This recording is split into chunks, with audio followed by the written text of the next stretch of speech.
have a major announcement right now. So the whole month is White History Month from now on. Happy White History Month. It's White History Month. I'm gonna celebrate with my friends. It's White History Month. So be sure to tell everyone there will always be different months to celebrate. This month's gonna be White History.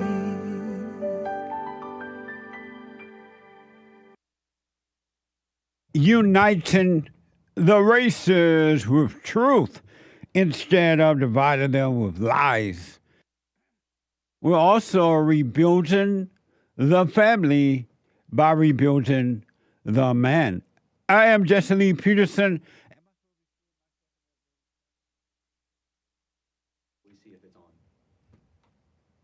Welcome to the show. You can get involved by calling 888-7753-773, 888-77-JESSE, Jesse, Jesse. And my biblical question for this week is a doozy. Do you love the emptiness of not knowing who you are? Do you love the emptiness of not knowing who you are? Do you love it? Most people love it. Do you love it? We have every way that you can watch and support the show listed on jesseleepeterson.com/show. jesseleepeterson.com/show. And if you're out and about, you're out there buying some fentanyl, or you're trying to overcome fentanyl, or you're trying to get across the borders because Trump might get in there, so you're rushing across, or you are snatching and grabbing, whatever you're doing, you could be listening to the show on your iPhone or iPad.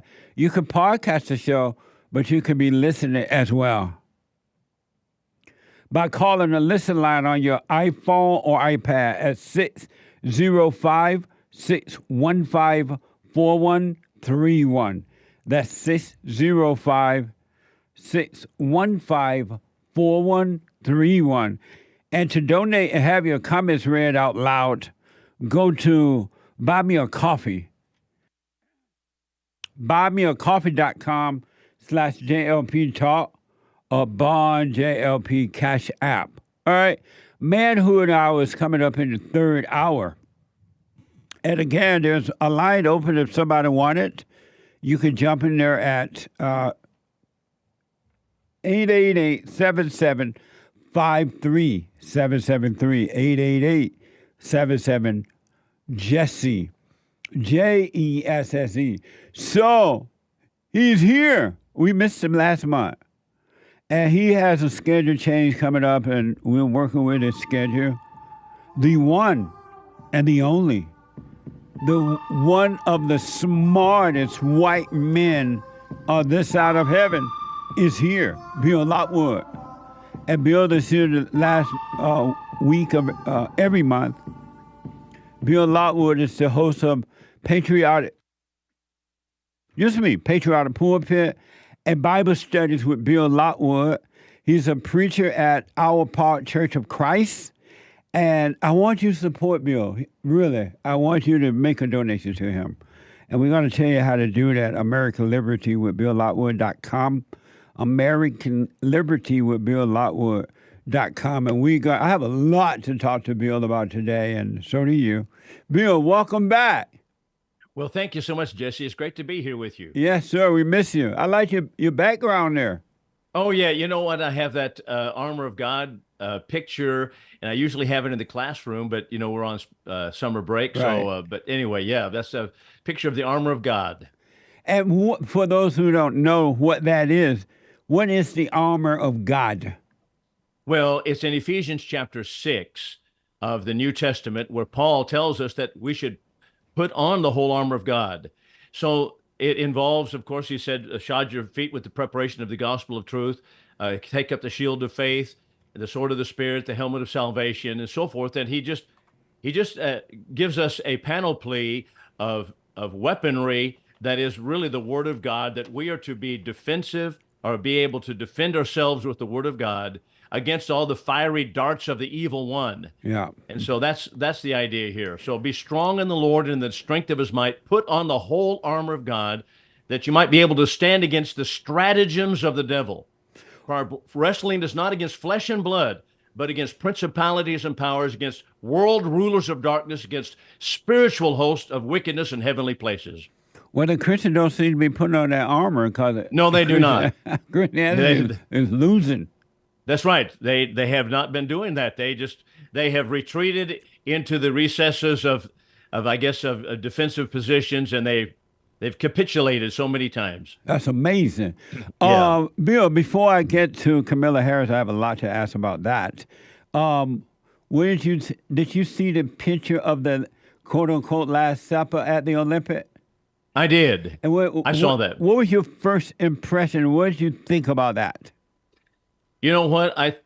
This is such a blasphemous, in-your-face, wicked, devilish concept, and to portray Dionysus, the god of pleasure, on the table of the Lord's Supper, and then with all those transgenders around it, I thought it is really just a thumb in the eye of Christianity all around the world, and I was just shocked that they would go so far. But I am actually saddened. I would think that I have never been an athlete of that level, obviously, to go to the Olympics, but I would think, you know what? I would, as a Christian, I would just say, I'm out of here. You know, I'm not going to take the denigration of our Lord and the mocking of Jesus Christ and the Last Supper and as the opening ceremony of the Olympics. We may have trained for so many years, but this is a war against Christianity, just like Ephesians chapter 6, verses 10 through 12. And we better realize that this is a war, and that's what they're about. It's interesting to note also that the art director, as well as the communications agent, came out and said, well, that was not about denigrating Christianity. It's about celebrating Dionysus. You know what? It's almost as if they think that we're going to be stupid. I just say this, why don't they just portray Muhammad as a transgender next time, and let's see how that goes. You know what's going to happen. That Eiffel Tower in the background would be coming down. That's for sure. What should the Christian have done about that, or if they should have done anything about it? I'm boycotting the Olympics. I'm not going to watch it. I am not going to watch it. Yeah. I understand that our athletes are there, but I am sorry, but there's something that's a higher calling than athleticism. Bodily exercise profits a little, but godliness profits all things, having promise of the life which now is and of that which is to come. 1 Timothy chapter 4. So I'm not interested in watching the Olympics. I'm not going to do that. And I think that we should, as a nation, I think our people need to do that. And here's a good example of where Christians have retreated. They say, well, okay, we'll give them a pass on that one. Well, we just continue to do that, and we just continue to take criticism and attacks of Christianity. Amazing. Bill, I want to ask you quickly. I know I got so much to talk to you. You've been gone for a whole month, so that's not fair. I know it's too long, too gone. That's right. Several Christians have asked me about Revelation, and they bring up the end time. Right. In Revelation, it talks about the end time. What is Revelation, and what is the end time?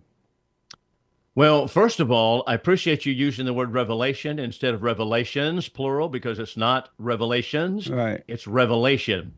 And so as you enter into the book of Revelation, just as you would enter into the book of Romans, there is on either side the pillars of Jacob and Boaz, and those were the pillars on either side of the temple of Solomon.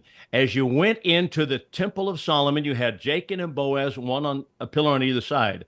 You enter into the book of Romans, there's a pillar on either side. It's the obedience of faith. Faith that is obedient. Obedience of faith, that's Romans 1 and 5, Romans 16:26. Well, the same thing is the case regarding Revelation. He tells us in Revelation 1 through 3, that these things must shortly come to pass. And number 2, the time is at hand. It's near. So shortly to come to pass, time is at hand. That is in Revelation 1, 1 through 3. It's in Revelation 22, 6 through 6 through 18 also. So at the first and the last, Jacob and Boaz, he tells us these things are shortly to come to pass, and the time is near. Near to whom? To the people of that day, to those people at that time. What did it mean to the people to whom it was written? He tells us as we enter the book on both sides, it was for those people at that time. Not only so, but throughout the book, scattered throughout the book, are different references, such as in chapter 16 and chapter 12 and others, that show us that it's referring to those persecutions that they faced. So also in chapters 1 through 3, you have persecution that they were facing, and he tells them that they were to be enduring in persecution. So what is the message of the book of Revelation? It was enduring for the people of that time, a message of endurance that Christianity would finally conquer over the destructive satanic powers that were through the Jewish state. I believe the book was written prior to the year 70, and it was referring to the Jewish persecutions of that time, of that day, that the Christians were facing. That makes so it wasn't, Revelation is not talking about the people of today. It was talking about the people back then and what they had to go through. That is exactly correct. And how it is that made so much sense. Right. And how it is that people will skip over the time markers in the book of Revelation that tell us that it was for that people in those days, and that they were to be faithful in the persecutions, and that the Jews were persecuting them. We even have those who say that they are Jews but are not. That's in Revelation, I believe, chapter 2, that they were persecuting Christians. And the persecutions against Christians came, first of all, at the hands of the Jews, the Jewish state. But the Jewish state would fall in the year 70, and that's what I believe the book of Revelation refers to. That's amazing. That's deep. Because a lot of Christians think it referred to them today, and they all waiting on the end time. They're waiting for something that has already happened, apparently. Correct. So just like in Matthew chapter 24, verses 3 through 34, our Lord has asked two questions according to Mark and Luke. The two questions are, when shall these things be? That is the destruction of the temple. That was what he predicted. One stone is not left upon another. The destruction of the temple. When shall these things be? Number one question. And what shall be the sign when these things shall come? Those two questions, according to Mark and Luke, are answered by Jesus. And he tells us, coming up through Matthew chapter 24, which is Matthew 24, Mark 13, Luke 21, that this generation shall not pass away till all of these things are accomplished. And yet people come to those verses in Matthew 24, verses 3 through 34, or Mark 13, or Luke chapter 21, and say that those signs are for us today, such as the love of many will wax cold, or that there will be wars and rumors of war. No, sir. It tells us, he tells the people, the Christians at that day, to flee to the mountains, for you know that the destruction is at hand. It was for that time and those people. It was a prophecy of the destruction of Jerusalem. Revelation is nothing more than an expansion of Matthew chapter 24. That's amazing, Bill. That made a whole lot of 100% sense to me. That makes sense now. Go ahead. Well, it does. I was going to say it does make it simple. It does make it very easy, because otherwise you get bogged down in to what do these signs refer. So it's to me, it's shocking to see that through the Christian centuries, from the 3rd, 4th, and 5th, all the way through the Reformation period, people said, well, some of these signs referring to us today, the end is right here. Martin Luther, 1523, said, this is the end. We're at the end times. And everyone in Protestantism has been saying that for 20 centuries. Yeah. But that's because they have misapplied the passages that refer to that people in that time to themselves. That's amazing. One other quick question about this. I read the other day somewhere, and I may have it wrong. At one point, were the Jews or Israel controlled by the Romans? Yes. Okay. So the Jews lost their independence in the Old Testament time. In the north, you remember the northern kingdom divided from the southern. Yes. So the northern kingdom went to captivity to Assyria in 721, 722 BC. It was predicted that there would be only a small portion, a remnant that would return. They were gone. And then the southern kingdom in 586 BC, that was the kingdom of Judah, as opposed to the kingdom of Israel. So now both kingdoms, kingdom of Judah went to Babylonian captivity. So all of the territory of Assyria was conquered by Babylon. So everyone that was taken captive of Jewish extraction were in Babylonia. But the Babylonian Empire was crushed in 536 BC by Cyrus the Persian. That matter of fact, the Shah of Iran, remember the Shah of Iran whom we betrayed, said that he was a direct descendant of Cyrus the Persian. So Cyrus took over in 536.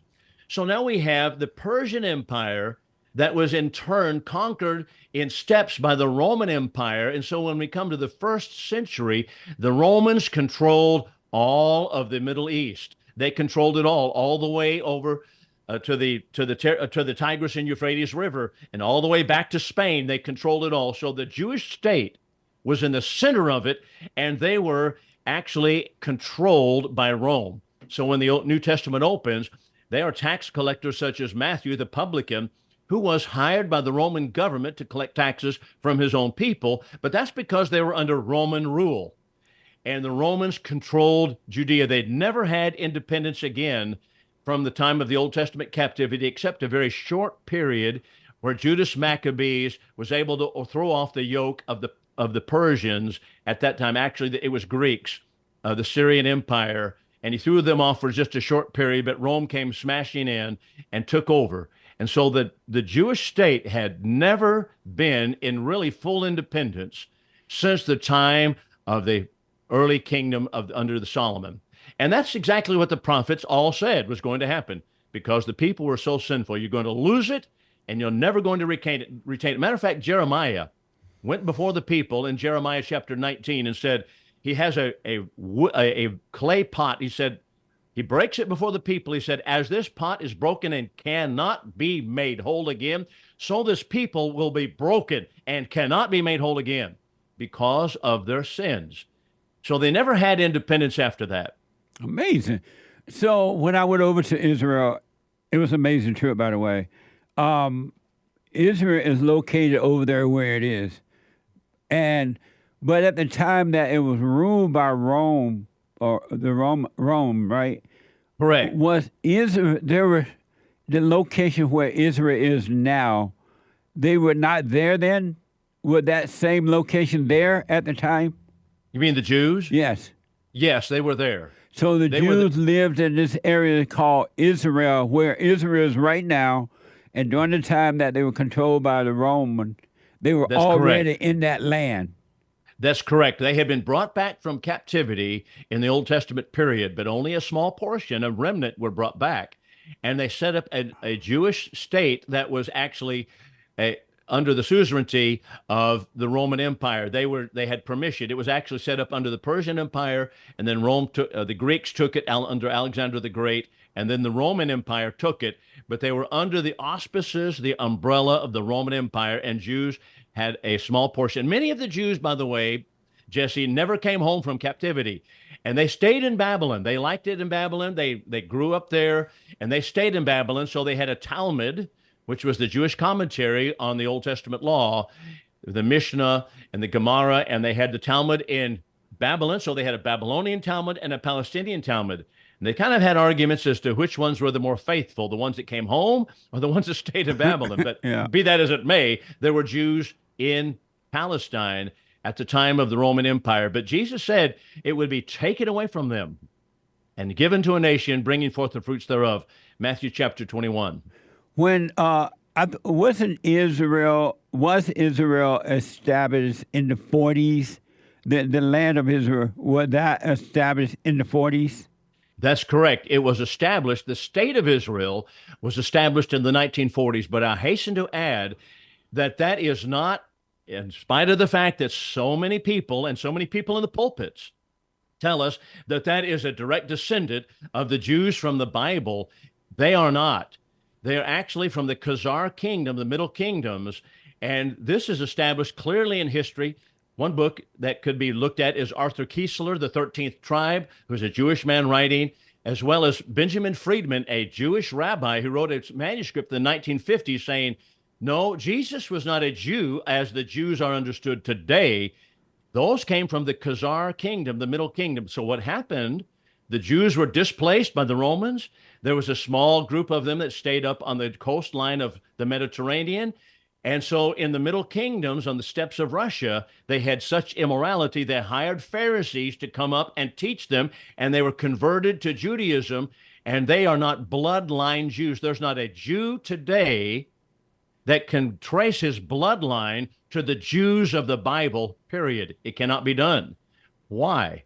Well, number one, the records were all destroyed when the destruction of Jerusalem occurred in AD 70. It was all destroyed.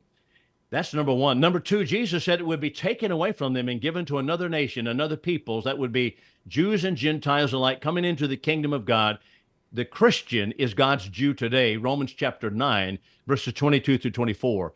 So the Jews today do not trace bloodline back to the Jews of the Bible. It's a different kingdom entirely, in spite of what all of the premillennialists and the Zionists tell us today. What a mess.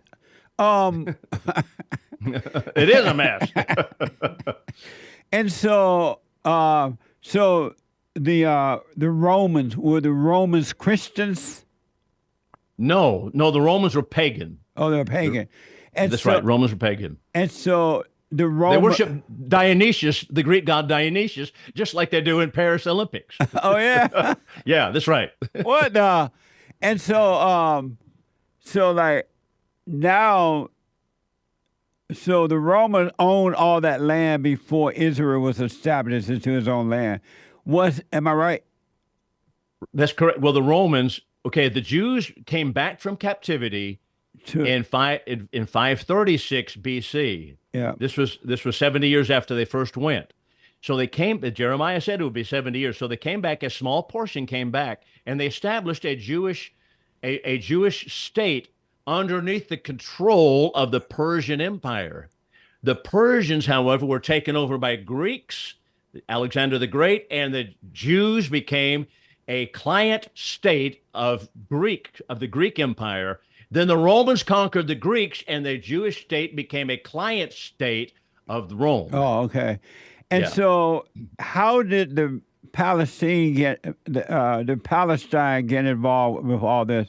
Because they're mad at the Jews saying that they own that land and they want to push the Jews into the ocean and take the land back. If Rome owned the land, where was the Palestinian at the time did they exist at the time that Rome owned the land? Well, no. Primarily the Palestinians. Now, not all of them, because some of them are Christians. So we need to note that there's some Palestinians Palestinians are Christians? Some of them are. I not all of ain't them never are. seen a Palestinian that's a Christian. Well, some of them are. There are people over there now of Palestinian bloodline that are not Muslim, but mostly they're Muslims. Right. Right? They mostly represent the religion of Islam. So the Roman Empire collapsed in 486 AD. So it collapsed. The Roman Empire collapsed. But that was approximately the time that Muhammad, very shortly thereafter, Muhammad was receiving his supposed visions and revelations from Allah. And so he took all of Arabia. And so Muslims conquered the territory that was kind of a vacuum up there. And they conquered that territory that is now today Israel. So they conquered all that territory, and they were going all the way to the west, to Spain, and they were stopped finally. But the Muslims conquered almost all of that world because the Roman Empire had collapsed. So the Muslims controlled all that territory, and they had controlled it for 1,000 years. So when the United Nations was formed, there was an English pro-Israel group that set up, like Lord Arthur Balfour set up and wanted to have a Jewish state because there were many Jews. They're from the Khazar kingdom in Russia, and they wanted to remove them from Russia, put them back in Palestine. So they did, and so they created the United Nations with the backing of the United States, created the state of Israel in 1948. And so that's how that happened. Wow. I remember as a young person in the 50s, I remember hearing about Israel and all the stuff that was going on over there. I was a kid and I didn't quite understand it, but I remember hearing that Israel being established and everybody was mad and it was a mess. Bill, let me ask you about the Talmud. The Talmud? The Talmud. That's the Talmud. Okay. That's a Jewish Bible, right? Well, okay, that's the Jewish commentary. The Talmud. Okay, the Talmud takes. Okay, all right. Let's just back up for a minute. The Torah is the Old Testament law, Genesis through Deuteronomy, the 5 books of Moses, Genesis through Deuteronomy. That's the Torah. So the Torah has commentaries. So the Jews tell us, the Jewish rabbis tell us that God gave an oral tradition to Moses at the same time as he gave the written law. And it's this oral tradition that they became crystallized in the time of our Lord and was written down in the years right after Christ came to the world and ascended to the Father. So it was crystallized. There are commentaries on the Torah, and that commentary is called the Mishnah. And then they had commentaries on that, which was called the Gemara. And so the Talmud is the Gemara. It is the Mishnah, all the commentaries on the Old Testament law. It's not the law itself, but it is the Jewish authoritative code books.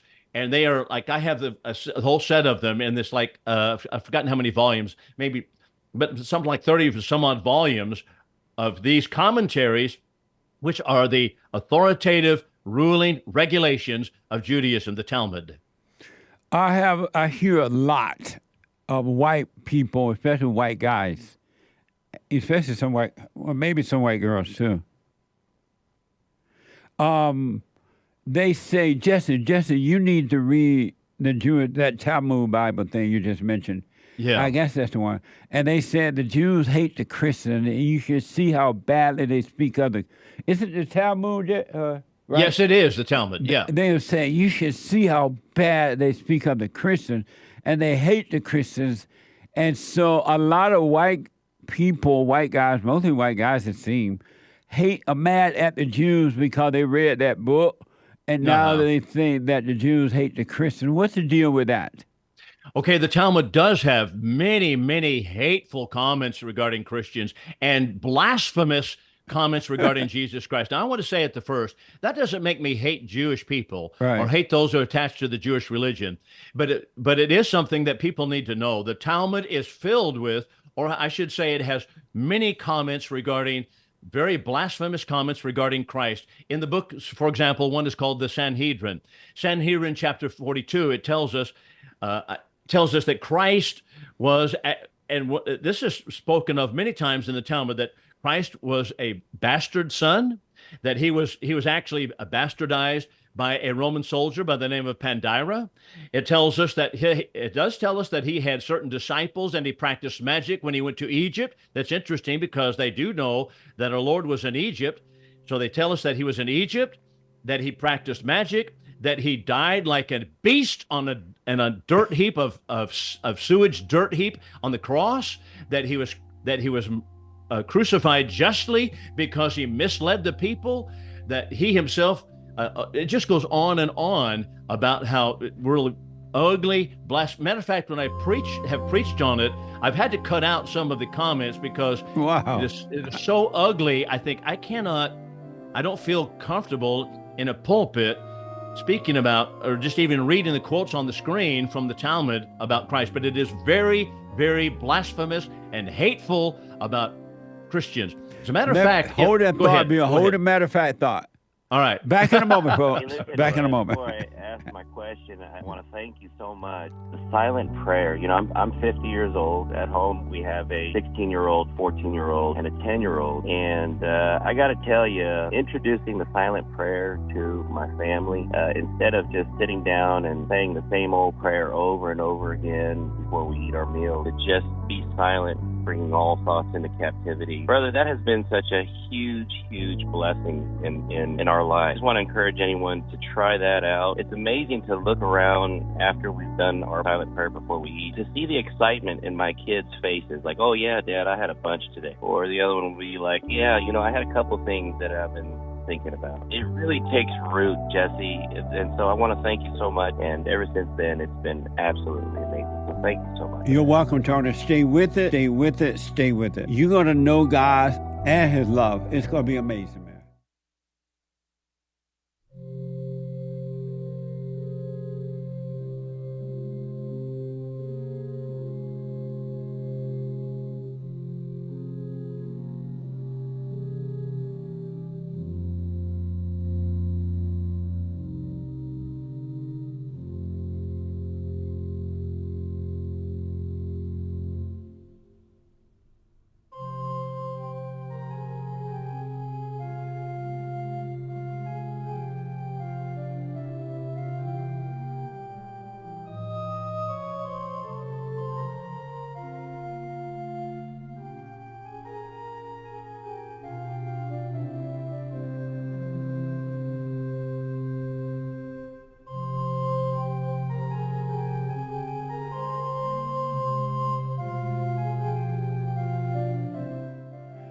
Okay, folks, welcome back. 888-7753-773.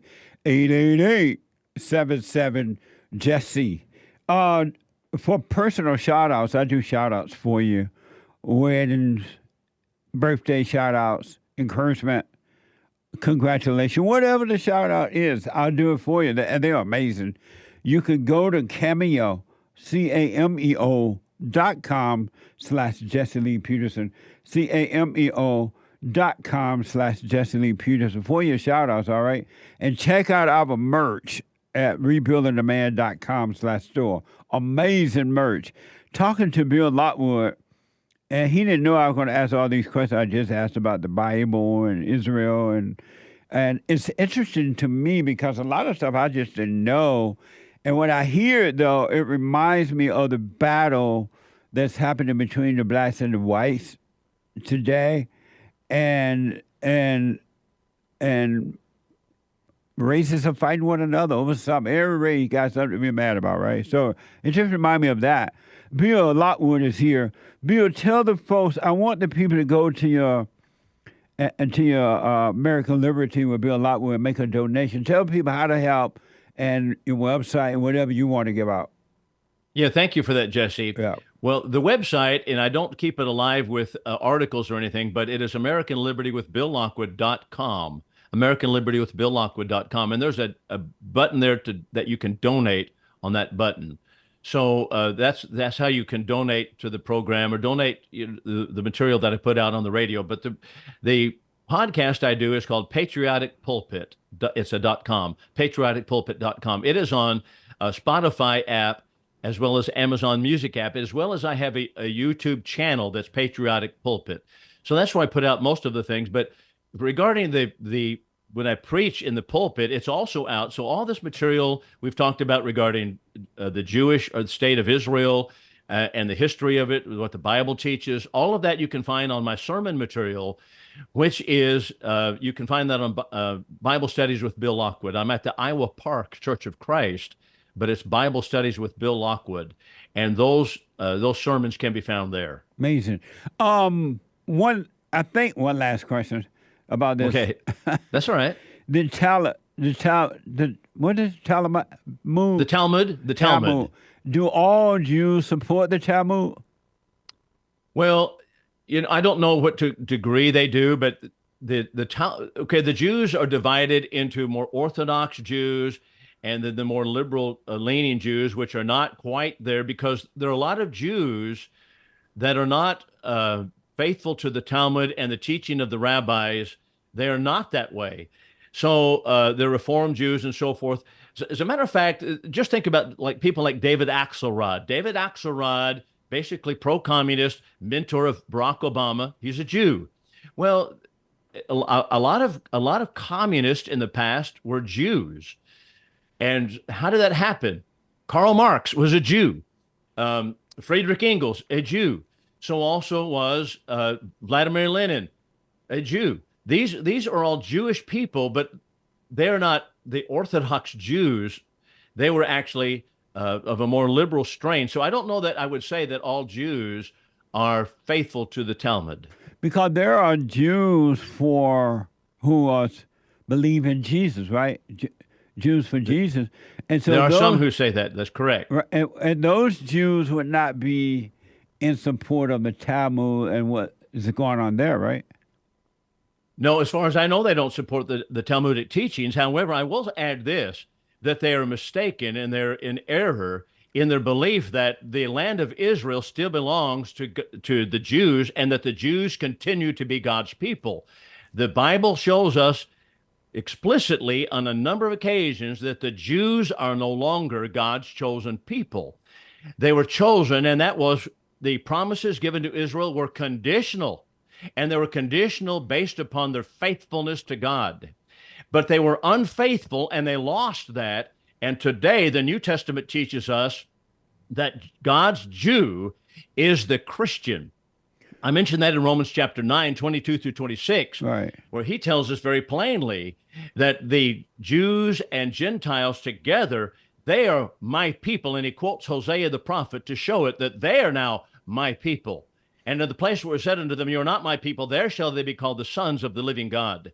The church of God is the Israel of God, Galatians 6 and verse 16. So it's important to realize that God's Jew is not a bloodline and they are no longer God's chosen people, but they are Christians of a spiritual nature.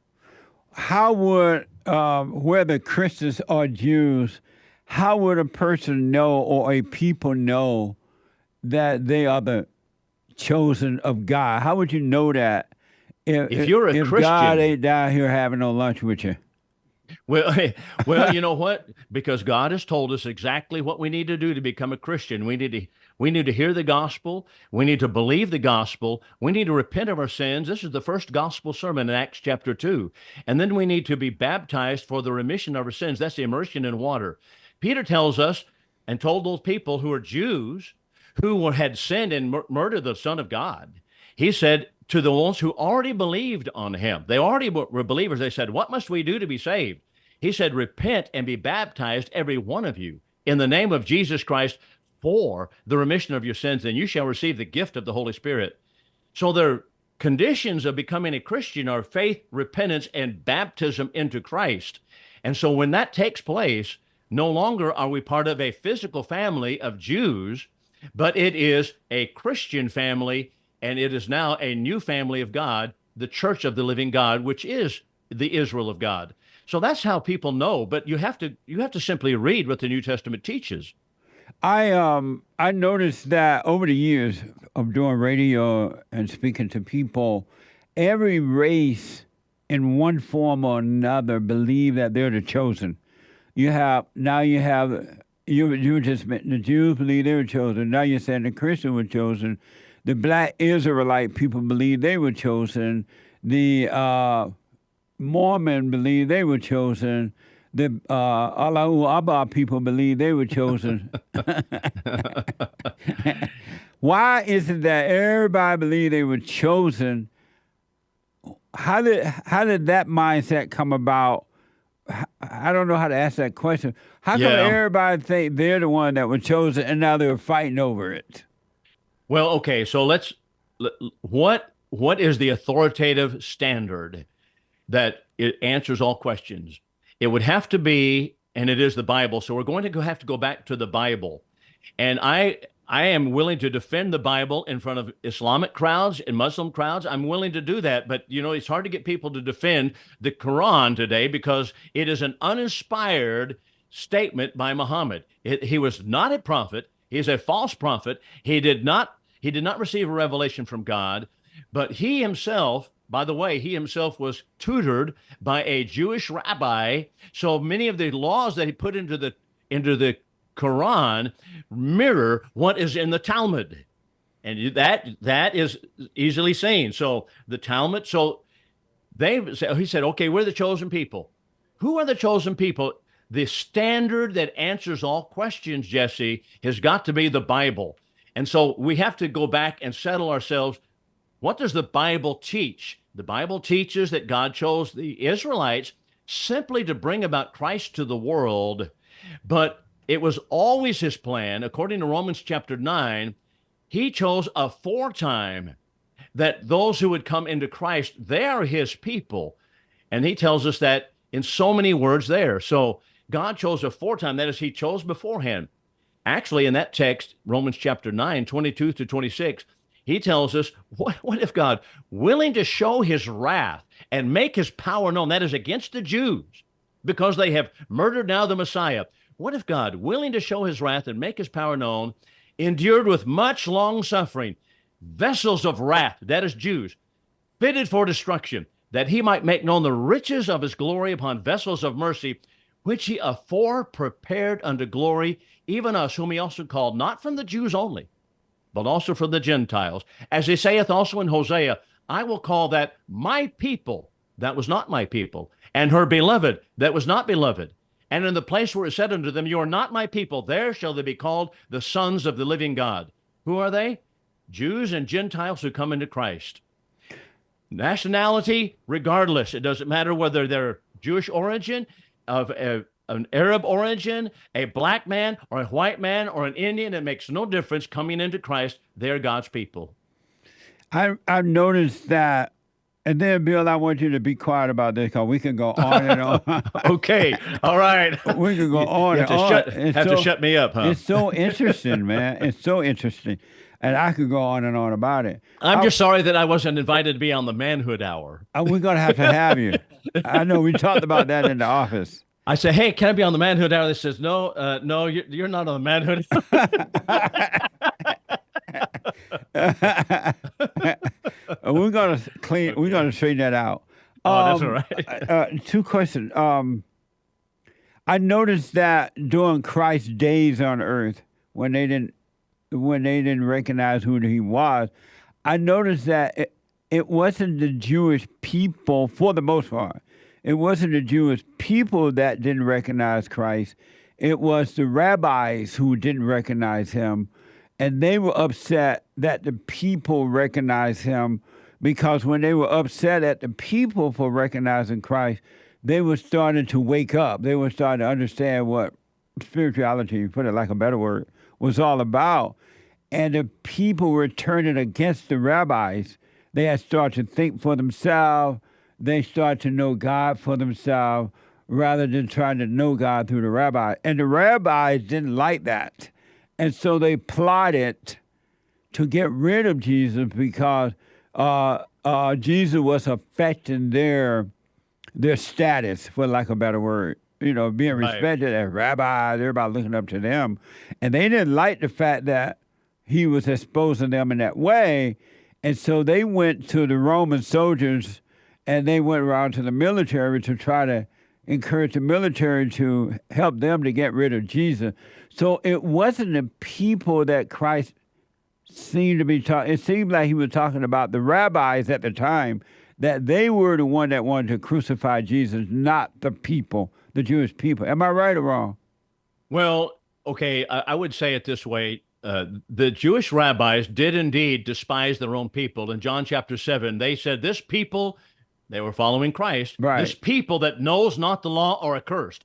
So they plotted to murder the Lord. Yeah. But it is important to note that the people themselves were swayed, and so it was not simply rabbis calling for the blood of Christ on the crucifixion day. Yeah. It was the people of Israel, and Paul said in Romans chapter 9 that they had fallen. The Jewish state, the Jewish people as a whole had rejected, repudiated Christ. There was a small remnant. He tells us that there's a small remnant of Jews that obeyed the gospel and came into Christ, but that's only a very small portion of the Jews. So that's, and by the way, we need to correct something that the Bill O'Reillys of the world have absolutely mistaken. They said, well, the Jews didn't crucify Christ, it was the Romans. False. Paul tells us it was the Jews who murdered the Lord, and they simply used Roman hands to do it. That's 1 Thessalonians chapter 2, verses 12 through 16. Because I noticed that when the Jew rabbis were trying to get rid of Christ, they solicited the help of the military for sure. And at first, the military didn't even know, all the leaders, they didn't even know who Christ was. They just thought he was a regular preacher walking about, right? They tried to release him. They wanted to release him. And Pilate wanted to release him. The Jewish people refused to allow that to occur. Instead, a riot was ensuing, and so Pilate felt compelled to do it. But Paul tells us in bold, black and white letters in 1 Thessalonians 2 that the Jews are the ones who murdered the Lord. So let's not run from what the Bible teaches. They used Roman hands to do it, true, but the Jews were responsible. Because I remember when the rabbi was trying to get, when the rabbi was trying to get the army to get rid of, they were like, who is this man y'all talking about? Because they didn't think. The military didn't care much about preachers as long as you didn't interfere with their power, their authority, right? They only care when the preachers start to affect their law, their authority. And so they didn't even know who Jesus was. And so that's why that guy Judas said, they solicited Judas to point out Jesus. And Judas said, okay, I'll show you. The man that I kissed, that's Jesus. That's the guy I want y'all to do. Right. And so he went in amongst the crowd there. He kissed Jesus on the cheek there. And that's the way that the military recognized who Jesus was, because they didn't really care too much about Jesus. They didn't even think about him. It was the rabbis who were concerned about Jesus. He was affecting their money bag, and their reputation. And where was Jesus taken first when he was arrested? I don't know. I forgot. He was taken to the high priest by the name of Annas, or Hanan. Annas was taken. Caiaphas was the acting high priest. Annas was the power behind the throne. He was taken to the Jewish high priest first. That's John chapter 18. It was only then that they took him to the Roman governor. Yeah. So, because the first guy they took him to, they didn't find anything wrong, right? Right, and then they took him to Caiaphas. Ain't nothing wrong with this man. Then they took him to Caiaphas's house. Yeah. There's a palace, and he couldn't find anything wrong either. Right. They forced Jesus to be a witness against himself, against Jewish law, right? Yeah. Paul was a Jew, right? Correct. Oh, okay. Paul was Jew. So let me ask you one last thing about that. Okay. The way that the Roman Empire fell, it collapsed. It doesn't even exist anywhere. Right. Can America fall like that? America is collapsing in the same way. Really? So that's right. So America cannot exist anymore. Well, we are collapsing. And here's how Edward Gibbon, the famous Roman history writer, the fall of the Roman Empire, the rise and fall of the Roman Empire, puts it. Number one, he said they had a moral deterioration. Morality was deteriorated. Are we seeing that in America? Yes, we are. Yeah. Number two, he says they were addicted to pleasure. They were addicted to sports. They were addicted to everything that was fun and pleasurable, and nothing was too bold for them any longer. They went to the Colosseums and they enjoyed the bloodletting games. That's where our people are. Where are we Sunday morning? We're playing on the ball field. We're playing here. We're playing there. We're playing games. Yeah. We want to have the Olympics. We don't care whether they mock our Lord or not. Those are two of the main reasons. Number three says the destruction of the home, the Roman home, was destroyed because of the immorality. The home was destroyed, and so they didn't have a father and mother intact any longer. And so Edward Gibbon points that out as one of the reasons. That is easy divorce and remarriage, all of those things. We are copying that in America. He said these are the reasons for the collapse of the empire. Furthermore, number four, the welfare state. Yeah. He said they got to be a welfare state where everybody's looking for a handout. And that, of course, he says, weakens an empire, and they could not any longer stand. So when they came crushing in, the gates were open, and the hordes came in from the northern steppes, the Visigoths, the Ostrogoths. They came in, and they rushed right into Rome, just like our gates are open right now on the southern border. Amazing. And so America, not only the people can be wiped out and disappear, the land, America land, can be, it becomes like Roman, where the people just come here to dig up holes to get a little information about what we used to be. Could the whole land and everything disappear? Well, I think that it will be divided up like the Bosnia situation. Bosnia have all these warring factions, so they So they have preached this diversity, and so we have so much diversity now that we don't have any unity at all, because so that's what happens in Bosnia. So they have all these warring factions, and so they divide up all these little states. So that's what apparently is coming to America, dividing it up, no longer a unified nation. I believe there's only one hope, and that is we put someone back in the White House who has believes in the Constitution and wants to roll back this gigantic government. That's Donald Trump. That's our only hope. What do you think? Go ahead. I say if Kamala Harris gets in there, I'm going to ask. I mean, it's all over. It is all over because and why? Because she is a communist. She is a communist fellow traveler. She is favorable to open borders, and you can't have open borders. And that's number one. She favors, of course, easy bail release. That is a no bail release of criminals. She's bailed out Maoists and Leninists and Stalinists and communists, bailed them out. The Black Lives Matter. She supported Black Lives Matter. Yeah. That's a communist organization. Yeah. They had on the front page of the website, the destruction of the American family.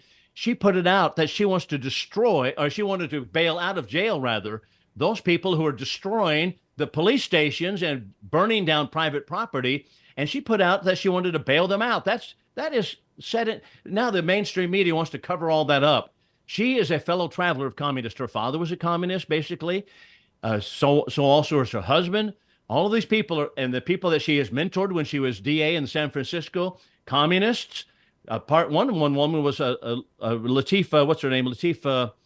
Anyway, she was part of Storm, same organization of Van Jones, who is himself a communist. So I mean, these are her connections. She also wanted to defund the police. That's right. This is nothing new. Anybody who reads about communism, as I have done all of my adult life, reaching back all the way to the time of Lenin and Stalin and Khrushchev and those different dictators, their one goal was to create chaos in America in order to bring down top-down power from the government, and that is get rid of the local police. They don't want any local control of police at all. So what are they doing? They're creating chaos on the streets in order to bring down top-down authority to crush America underneath a big government that we cannot resist. What is the likelihood that a person like that can win? Kamala Harris. Well, since our professorships in the universities have been taken over by Marxists and neo-Marxists, it is very sad that we see so many people marching out of the institutions of higher learning being communist. Yes, sir. Take a break? I know this hour's up. Can I hold you over for 5 or 10 minutes in the next hour? Sure, I'd be happy to, yeah. Because I want to ask you more about Kamala Harris and what do people need to be thinking or doing about this. I got to take a break, folks. And then I'm going to get to your calls and all that. I do see them. Hake is coming in with the hate news, not the fake news, but the hate news. I'll be back in a moment. 2 more hours to go. 888-77-JESSE.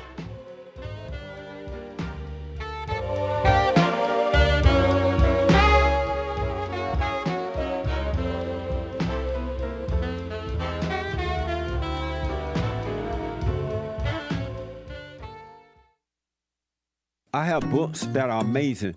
I highly recommend you get them. 7 guaranteed steps to spiritual, family, and financial success guide. Even if you're not starting a business, but you have a job or you're on welfare, it can help you if you do. Be doers of the word, all right? From rage to responsibility. From rage. That's what I write about in the first chapter, especially how I overcame. Scam. How the black leadership exploits black Americans. They are using them, and blacks are too willing to be used. And then my last book, The Antidote, Healing America from the Poison of Hate, Blame, and Victimhood. They are all amazing books, and they are helpful. Go to rebuildingtheman.com if you want an autographed copy, or call 800-411-2663.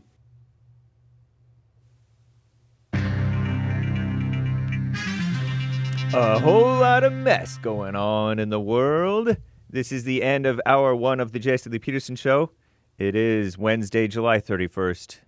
Happy White History Month. AD, Happy White History Month, everybody. AD 2024. Stay tuned for Hour 2. JLP will be right back to Bill Lockwood, continuing with JLP briefly to talk about cackling Kamala Harris, the communist. And we will get to your calls and super chats, guys. We appreciate them. But first, fake news, not fake news. Commie Nonsense Network, CNN, reports that Simone Biles cemented her legacy. She's that short black gal. As the most decorated American gymnast of all time after she clinched a gold for the Team USA Gymnastics in Tuesday's final. Congratulations, Simone Biles, for White History Month. Some might believe Biles was born with otherworldly talent, which may be true, but the star athlete attributes her success to decades of physical and mental training. Decades, huh? Wow, I didn't know she was more than just a couple of decades old. Much more, anyway. Anyway, the peace in the Middle East, not Hamas political chief Ismail Haniyeh, has been killed. Rest in peace. In the Iranian capital of Tehran, according to the Palestinian militant group called Hamas and Iran's Revolutionary Guard Corps. Hamas accused Israel of assassinating Haniyeh in a strike on his residence following his participation in Tuesday's inauguration of Iran's new president. Wow. The killing has deepened fears of an all-out war in the Middle East as Hamas continues to battle Israeli forces in Gaza and as tensions rise between Israel and Hezbollah. Israel's military declined to comment on the death of Haniyeh, I don't know how his name. Although senior officials have vowed to eliminate Hamas in response to the group's October 7th attack on Israel. Some call it a terror attack. It's terrible. Immigration. Meanwhile, in America, the so-called vice president cackling Kamala Harris, she went on the offensive on immigration in her rally in Atlanta, Georgia on Tuesday, attempting to counter our greatest president, Donald J. Trump's attacks on the issue. She touted her role as a California AG. She was the Attorney General of California, the top cop. And she prosecuted transnational gangs and drug cartels and human traffickers, so she claims, right? Then she blamed Trump for tanking the bipartisan immigration deal that wouldn't have done anything, by the way, that included some of the supposedly toughest border security measures in recent memory. Give me a break. Meanwhile, the Trump team recently released 2 campaign ads taking direct aim at Kamala Harris's immigration portfolio and falsely casting her as President Joe Biden's border czar. Wasn't she kind of put in charge of the border? I don't know. They call it falsely, but I don't know. No, don't think it's entirely false. But CNN says it's false, so I believe it. Biden administration officials have repeatedly maintained cackling Kamala Harris has focused on long-term fixes, while the Department of so-called Homeland Security remained responsible for overseeing border security. Anyway, the flu virus is back, and they want you to get vaxxed. I don't necessarily want you to, but do what's good for you. Anyway, the CDC, scared woman-led CDC, not Christians, by the way, announced a $5 million initiative to offer seasonal flu vaccines to farm workers to prevent a supercharged flu virus. Supercharged. Public health officials don't trust them, but across the United States, sometimes they may give good information. They share concerns the new version of the influenza virus could emerge among livestock workers who are at the higher risk of catching the bird flu virus, which has been circulating in millions of farmed and wild animals. Under the new initiative, seasonal flu vaccine will not be mandatory for farm workers, but will be brought to local events in areas where they typically gather. The general public's risk from bird flu remains low, but the CDC says there is still a real risk for animals with outbreaks detected in commercial poultry and backyard flocks and even pets.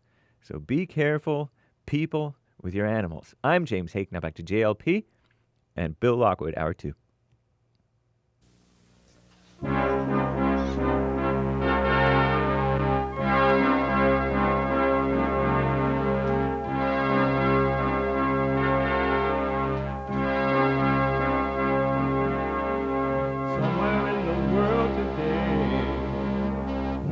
got to stand up strong. Think the truth about themselves to understand what went wrong. I know we can find a way. I know we can find a way. I know we can find a way to stand up, stand up, stand up.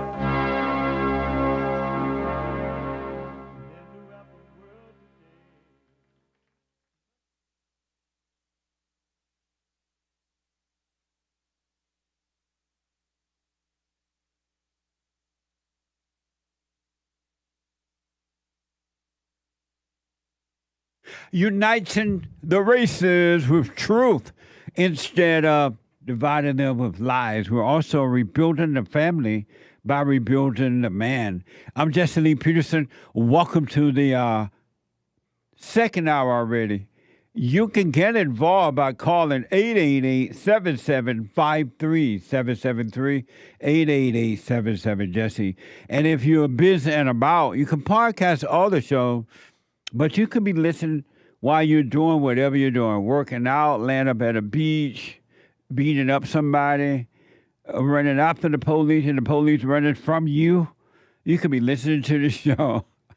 Whether you're on an airplane or not, you know, the tires are falling off, the doors falling off, and people fighting, whatever. You can be listening to the show at 605-615-4131 on your iPhone or iPad, 605-615-4131. And to donate, and we're going to get to your super chats in a minute here. To donate and have your comments read out loud, go to Buy Me a Coffee, buymeacoffee.com/JLP Talk or Bond JLP Cash App. I'm holding Bill over for 5 minutes or so, all right? So be patient. And Bill, I just love talking to him. He's so smart. One of the smartest white men on this side of heaven.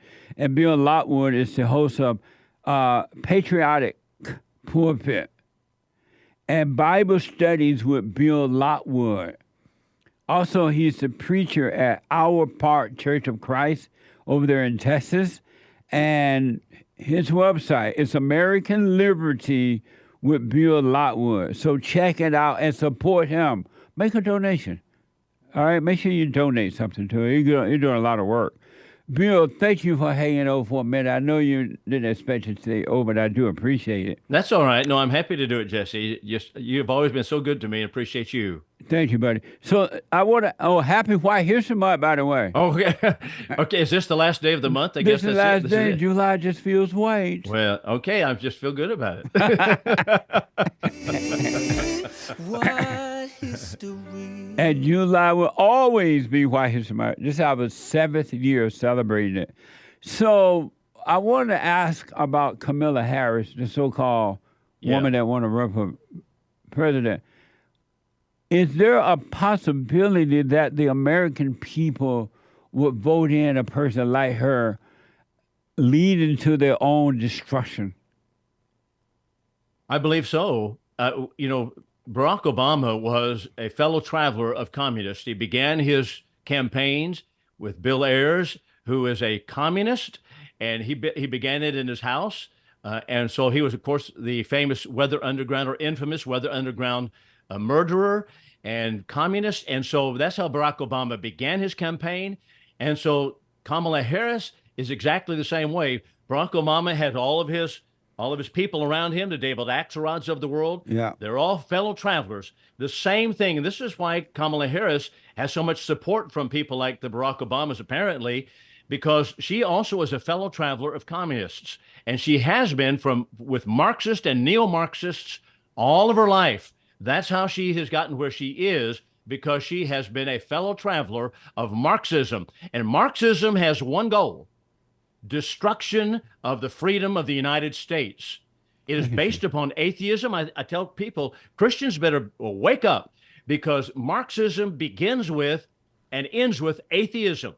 Yeah. It has an atheistic view of the world, an atheistic view of man. It has robbery of people, redistributing the wealth. It now has DEI, which is, of course, diversity, equity, and inclusion. Equity means that they want the government to treat people differently based upon their race, just like Joe Biden has done. He said, okay, black farmers are going to get loans, but white farmers are not. Why? That's equity. Treat people differently by the government. We have left the Martin Luther King era a long time ago, and they're actually advocating a government to treat people differently based upon the communist concept of equity. And Kamala Harris is right there with it. And where did you get the information that Kamala Harris is a traveler at a Fellow mosque? traveler? Yeah, how can people find that kind of information? Well, you know what? There's a couple of places. I'm reading one good book right now. It's by Mike Gonzalez, and he is a researcher, I think, with the Heritage Foundation, and the book is BLM. That's one of them.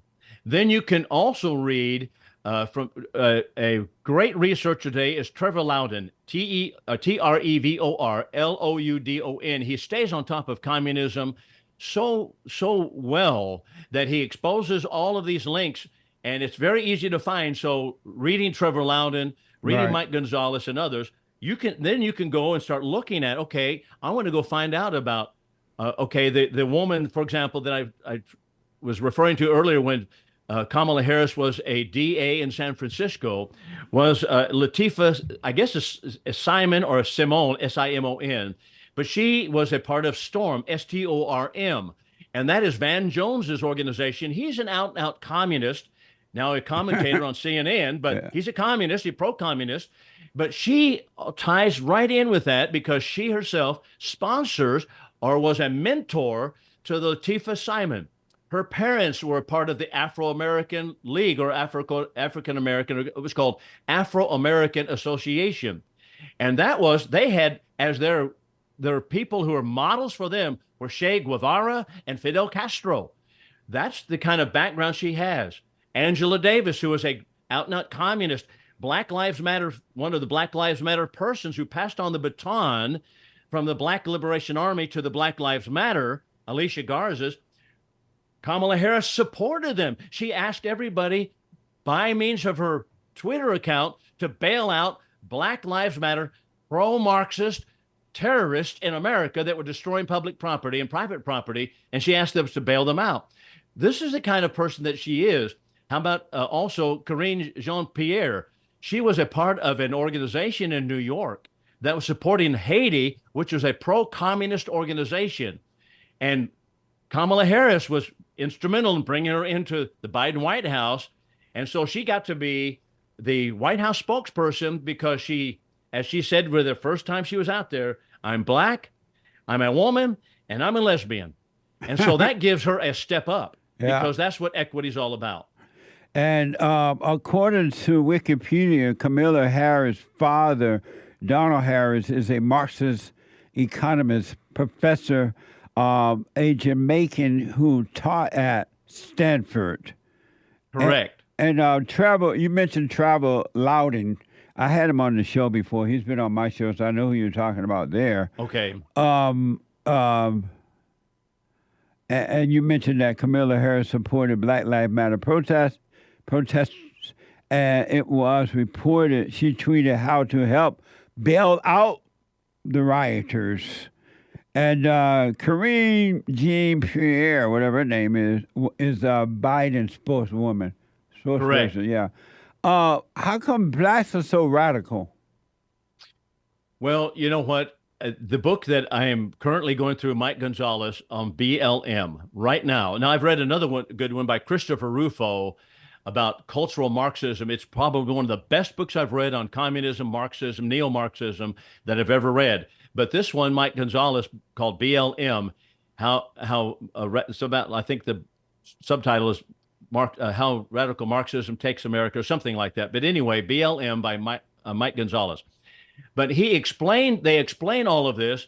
So Mike Gonzalez explains it this way. He says, in the early days of the 20th century, early 1900s, there were a lot of Black Afrocentrist organizations, such as the Marcus Garveys of the world had sponsored. Oh.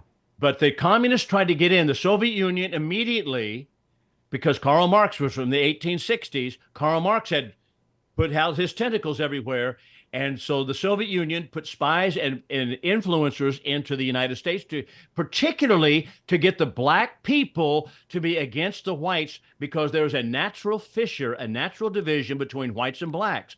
So they wanted to exploit that, not because they're for blacks, Right. but because they wanted to bring down America. But they could not do it. They tried and tried and tried. All communist literature is filled with this through the 1940s and 50s. They could not do it.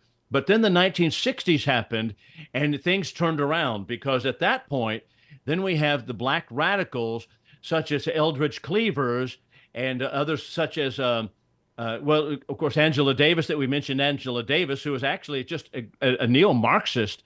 And she said the Communist Party was not violent enough for her. So this is the matriarch of the Black Lives Matter, Angela Davis. She's a hardened criminal Marxist. Yeah, I remember her. Yes, do you? I mean, she. Oh, boy, I yeah. tell you. I'm scared of her when I see her coming down. when I see Angela Davis coming down the road, that big old fro, I go on the other side. I cross over. Well, she would call you an Uncle Tom, and that's that's all that kind of, yeah. So, but those are the kind of people. Not only that, but you have the Black Panther movement was born in the 1960s with the Eldridge Cleavers.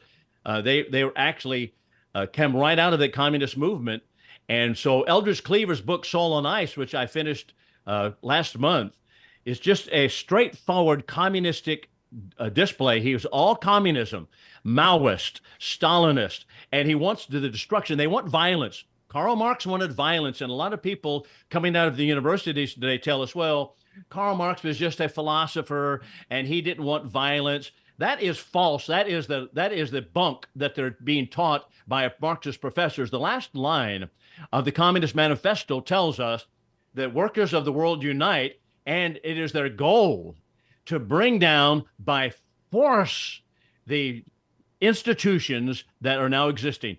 Change the existing institutions by force. Karl Marx, wherever his philosophies have gone, has spurned violence because of his violent mongering ideas.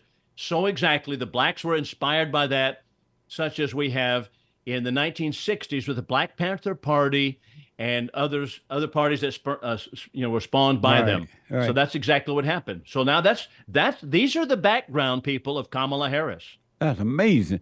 It's been said, I don't know how true it is or not, that Barack Obama, the fallen Messiah, he didn't want Kamala Harris to run for president because he didn't think she had a chance to win against Donald Trump there.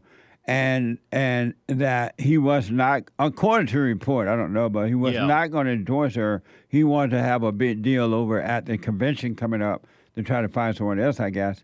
But Biden being upset, according to the report, the fact that they forced him out, that he support Pamela, whatever her name, Harris, in order to get back at Barack Obama. So that's how Barack Obama ended up supporting Kamala Harris, that he really wasn't for her. Well, that may be true. I don't know all the behind the scenes, but I do believe, I think it's pretty clear at this point that Joe Biden was forced out. Yeah. But it does prove one thing explicitly, and that is that Barack Obama and the people that support him, such as the George Soroses of the world, have been the power behind the throne all the while. They have always been back there. Somebody. And Joe Biden has not been able to do diddly, but but Barack Obama, he's the one who pulled the string. So that may be he didn't support her at first, but he is supporting her now. Yes. But they're all fellow travelers with communism and Marxist and neo-Marxist. And so Kamala Harris is all about Marxism. And she absolutely wants to take from some and give to the others, which is the very basic plank of Marxism. Amazing. So let me ask, and my final question here, I think. When you first heard about the attempted assassination on the Great White Hope, Donald Trump, what was your first thought, and what did you think about all that? Well, my first thought was I felt like this was coming because there have been so much hatred spewed against Donald Trump. And so you even have the Snoop Dogs who are depicting the assassination of Donald Trump on video several years ago. Right. You have what's her name, Katie Griffin, who's doing the same thing, beheading of Donald Trump, and they let that go. I do not understand why it is that is not hateful rhetoric. That's not freedom of speech in which we have a free flow of ideas. That is incitement to violence, and we had. There was also the Hamilton play that depicted the assassination of Trump. The left has done nothing but stir their people up with hatred, even to violence against Donald Trump. So I felt like that was coming. Then when you got the incompetent Joe Biden in office and support, do you know there were some black legislators who wanted to remove Donald Trump's Secret Service protection? They were pushing that. That's one reason they wanted to get him indicted in New York. There's one congressman in Congress, I've forgotten his name, a black congressman who wanted to remove the Secret Service protection for Donald Trump. Why? They knew the hatred they had stoked against him and the encouragement of violence, and so they wanted to remove it. What does that tell you? They have plotted this kind of thing behind the scenes for a long time. Amazing. And so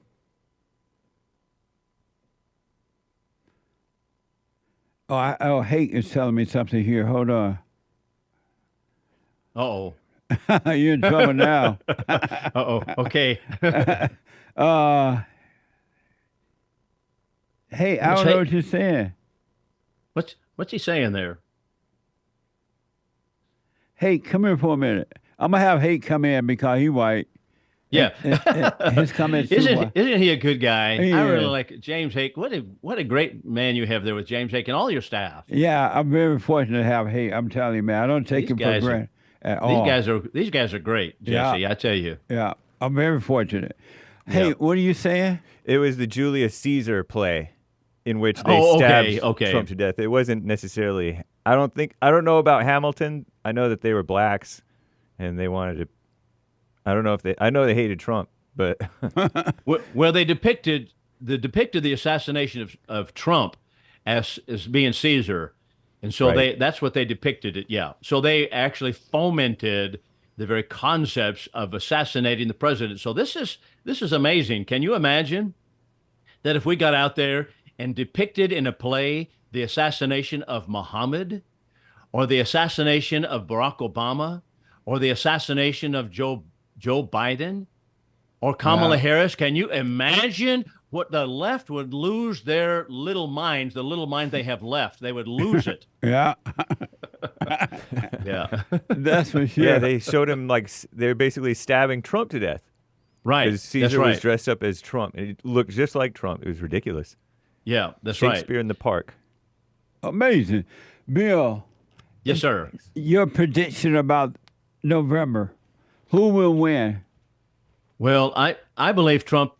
I believe Trump will pull it out, but I'm very concerned about the left because I don't believe that they're going to be honest. They don't have any integrity. They have no integrity. Yeah, none. Yeah. And if they're going to foment assassinations of Donald Trump by their letting go all of these depictions of his assassinations and allowing that to go on, and then trying to remove his Secret Service protection, I don't trust them to have integrity of elections. I'm concerned. I'm afraid. Yeah, I'm concerned for Donald Trump right now, to be honest. I am too. I know that the left, they're very evil and they're desperate.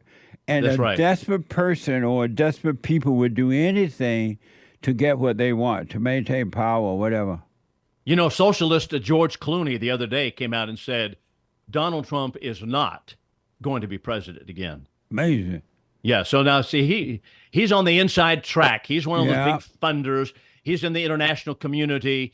The United Nations is full of socialists. It has a Marxist dictator who's the head of the UN Secretariat. And so, he's tied at the hip with all those guys. So George Clooney, he says, no, he's not.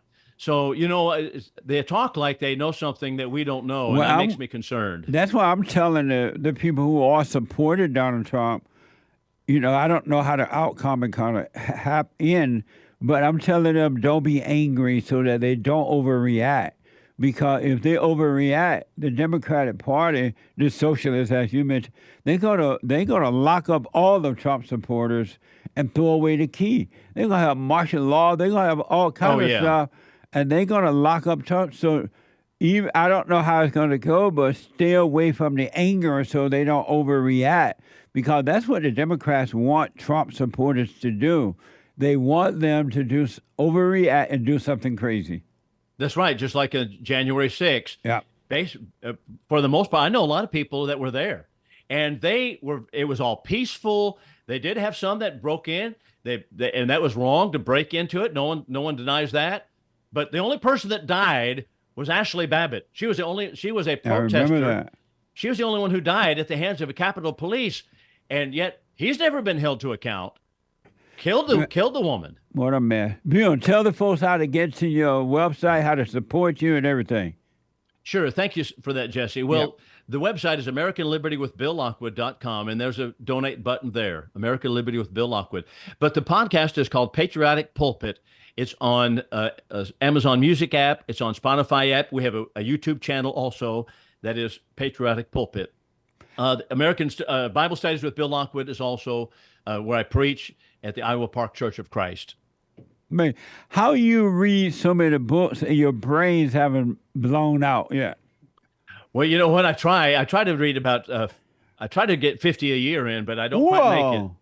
Well, I've read, but I just don't get it done quite. I end up with about 40, but my goal is 50. But it's hard because there's so many articles.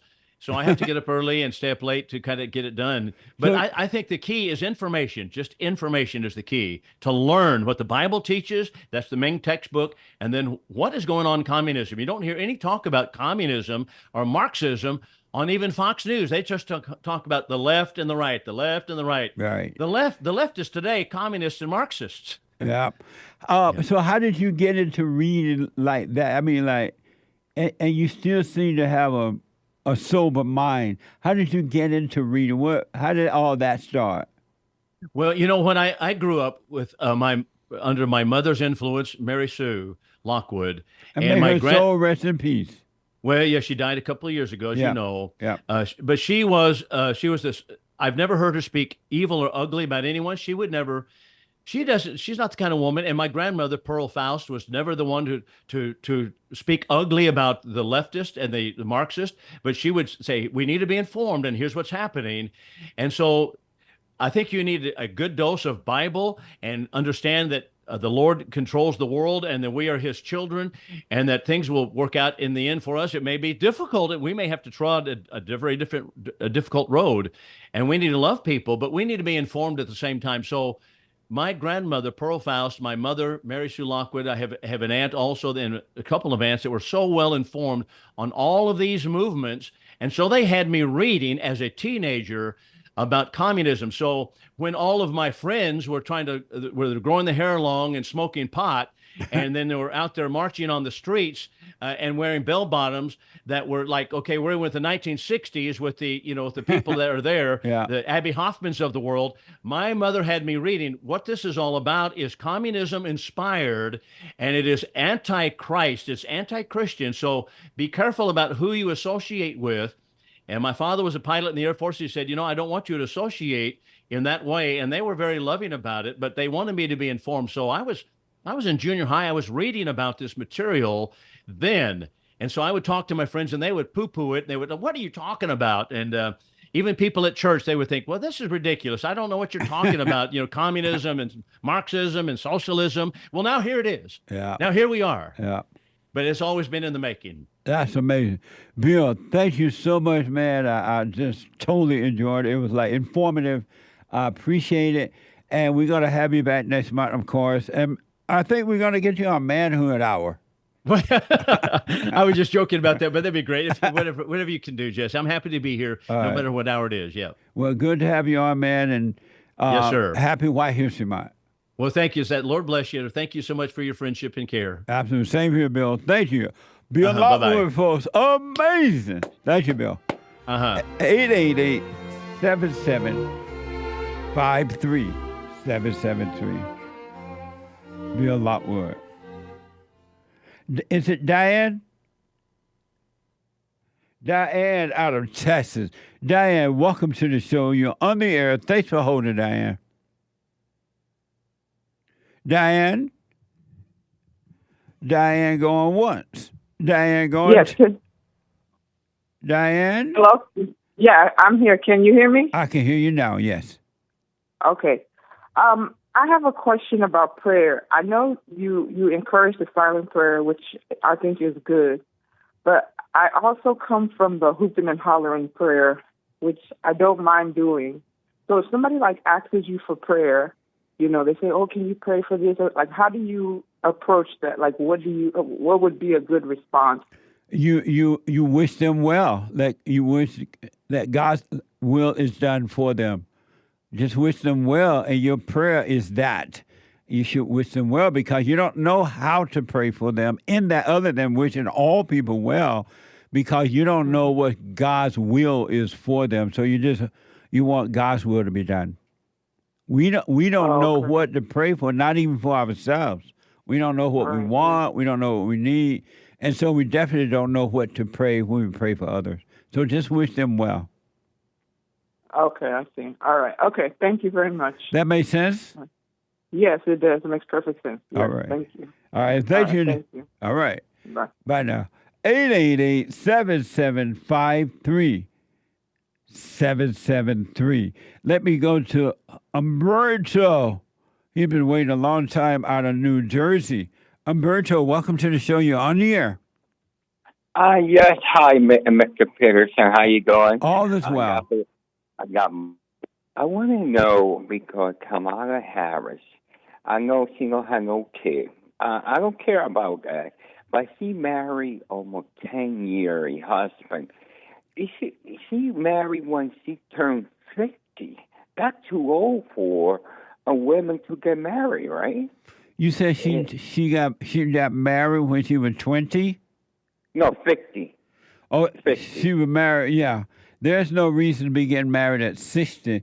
So I don't know why she did it, though. And I didn't know she got married at that age either. That's amazing. Yeah, she married when she married 10-year husband, and she was 50-year-old. I want to know. I want to ask you a second question. She can have. I don't know if she can have baby or she never want to or how. I never heard about her.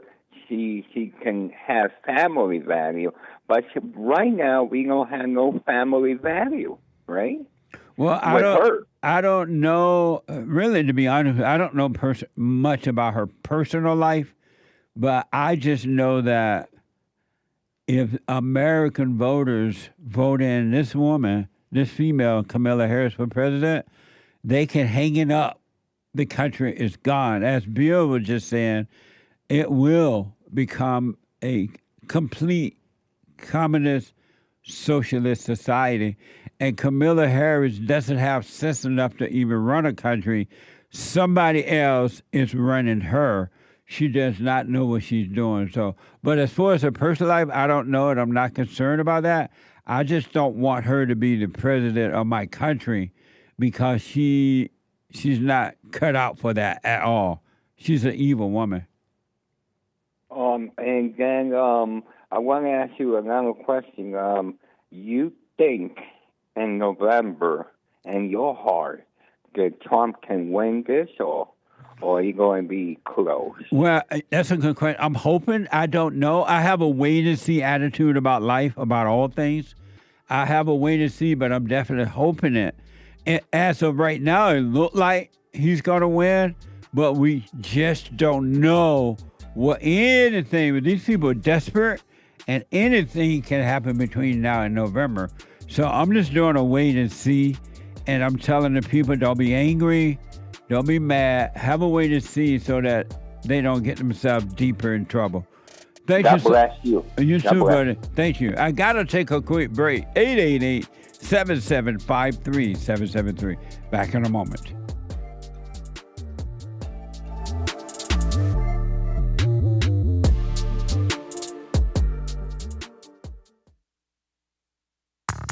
I recommend you get a copy of my book, From Rage to Responsibility.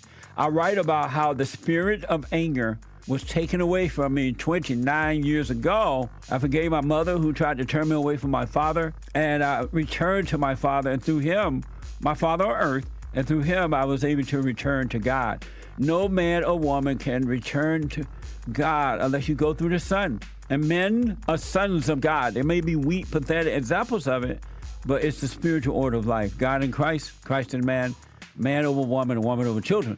So get from race to responsibility. I write about that. Go to my website, rebuildingtheman.com for an autographed copy, or call 800-411-BOND. And donate to my nonprofit, Bond, the Brotherhood Organization of a New Destiny. We are rebuilding the family by rebuilding the man.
Be sure to check out Bill Lockwood, all right?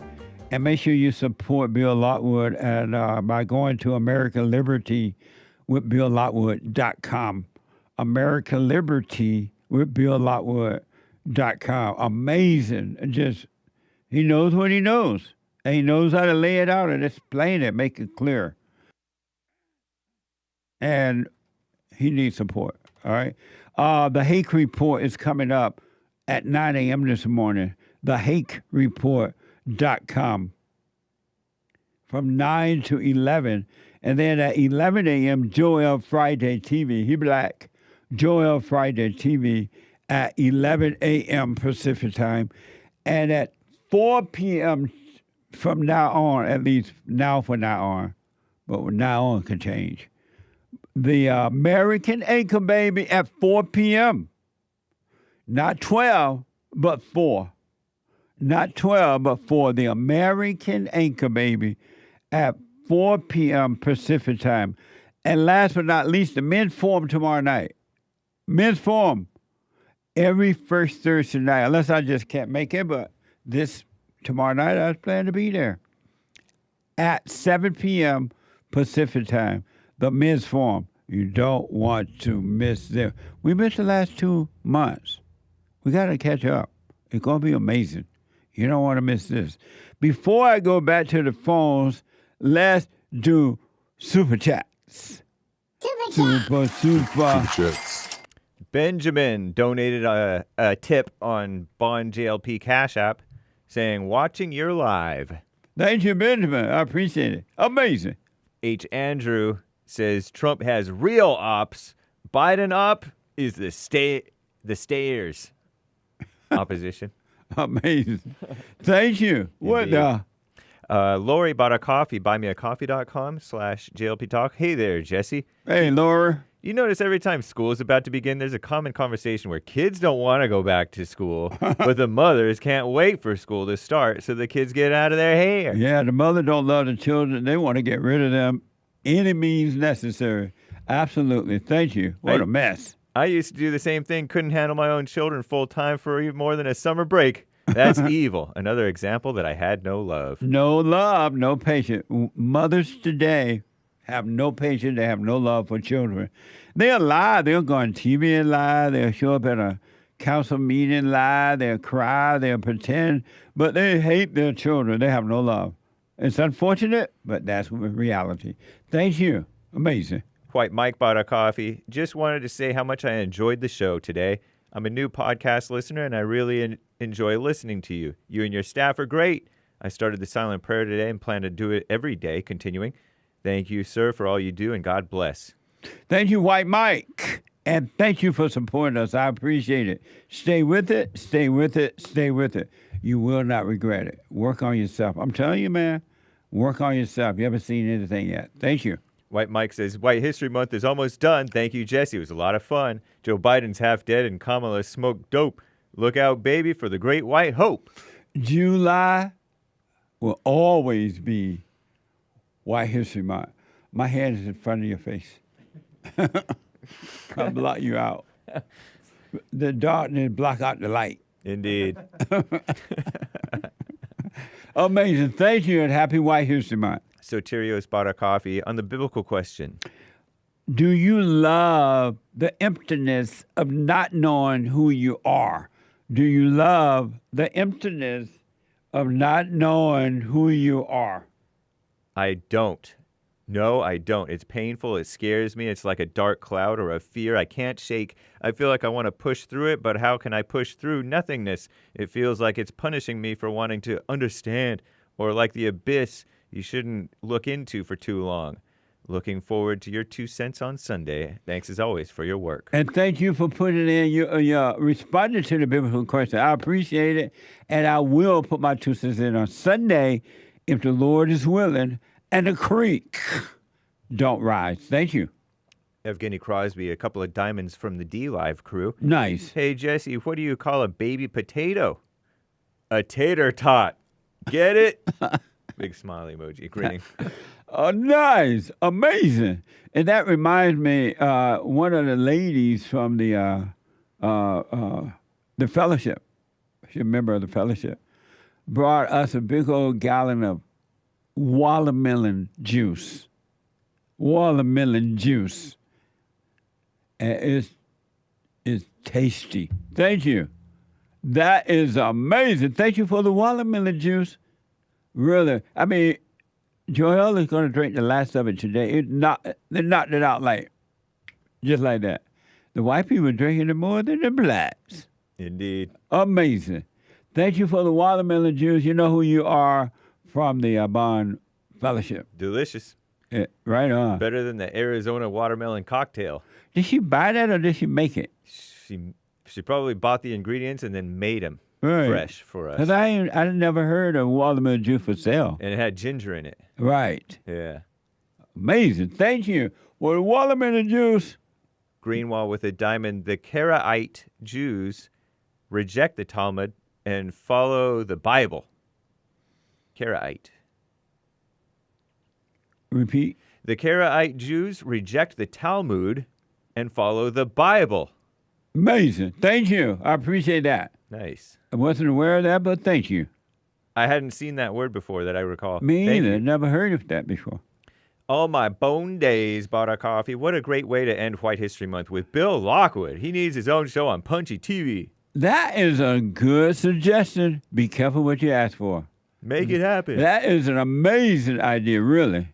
Thank you. And you're right. What an amazing day to have the last day of White History Month with Bill Lockwood. We kept Bill over in case y'all miss it. It was so interesting, and I knew it would be. Bill Lockwood, one of the smartest white men on this side of heaven. But thank you. You never know. I appreciate it. Rue Benjamin, whatever. Bought a coffee, my bag, man. Says, hey, Jesse and crew. I think Jesse or one of the members of the network should interview a marathon runner who may or may not believe in God. Marathon runners that do not use music during their runs are known for ignoring the devil in the mind. Amazing. Thank you. Appreciate that. It's me, Xenia says, great segment with Bill Lockwood, JLP. Yeah. It was amazing. Thank you. Nick LeBoy, a Rumble rant. Jesse, can you ask Bill? And pardon me, Nick, I didn't see it until just now. What's the deal with the Antichrist that's supposedly going to take over the world and people being branded with 666? Wow, what a good question for Bill. I hope I remember to ask next time. That's a very good question. Thank you. And Donnie Girl's idea says the party of perversion. They hate the fact that Trump is not one of them. Protecting children is President Trump's focus, and Dems have lost track of 18,000 plus children at the border. Sickos. Amazing. What you're right about Trump, but the Republican Party is not a party of morality either. Really, they say it, but they're really not. If they were a party of morality, they would not be allowing the women to take over. They would not be turning the schools, the churches, the media, the jobs, and everything over to the females. So be not deceived. The Republican Party is not the party of morality either. Amazing, but thank you. I appreciate it. Cornerstone gave a Bond JLP Cash App tip. Thank you, Cornerstone. Appreciate it. Thank as you, always. Cornerstone. I appreciate it. We check it out. Aries 1 with a diamond gave a diamond no message. Thank you. Thank you. Aries 1. Yep. Tim bought a coffee. Jesse, thank you. And the crew for another great White History Month, July. Good luck with everything. Explosion emoji and strong arm with a nice tan emoji. Thank you. Amazing. And thanks for the support in that as well. July just feels like 7 years of celebrating White History Month. And we hope to get better and better with time, of course, make it even greater. Hopefully we get a stamp one day, a White History Month stamped at a holiday. Holiday. I mean, if they could have a Black History holiday, they could have a White History holiday. But we have to take your time with it. Amazing. Thank you. And thank you, guys. I do believe that that is all for now. Amazing. Thank you. I do appreciate it. Let me go to Lonnie. Is it Lonnie? Lonnie out of Detroit. Lonnie, welcome to the show. You're on the air. Good morning, Jesse. Hey, Lonnie. Thanks for the show. I've been enjoying it for the last few years. Right on. Thank you. Yes, sir. So I had a question about the silent prayer. Okay. Okay. Hello? You might have hit mute. Hold on, Lonnie. I'm going to let Derek check it out, and I'll come back to you. Let me go to KAYVAN. KAYVAN, first-time caller out of California. KAYVAN, welcome to the show. You're on the air. Thank you, Mr. Peterson. Good morning to you. How are you, sir? All is well. Thank you for calling. That's a beautiful thing. You're welcome. Thank you for having me. Hey, it's my first time calling. I could talk to you forever, so I'm just going to keep it brief and just shout you out and say hello to you for the first time. I want to thank you for being absolutely amazing. Amazing. For the last... amazing, my friend. So I'm the first generation American born on the 4th of July. Right on. And, White History Month. Yeah, man.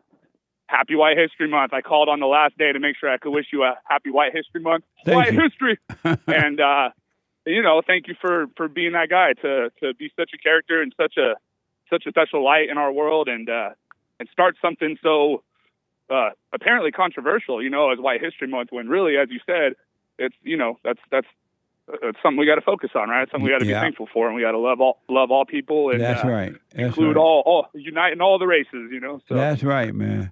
Wow. Absolutely. And when you say Happy White History to people, what do they say?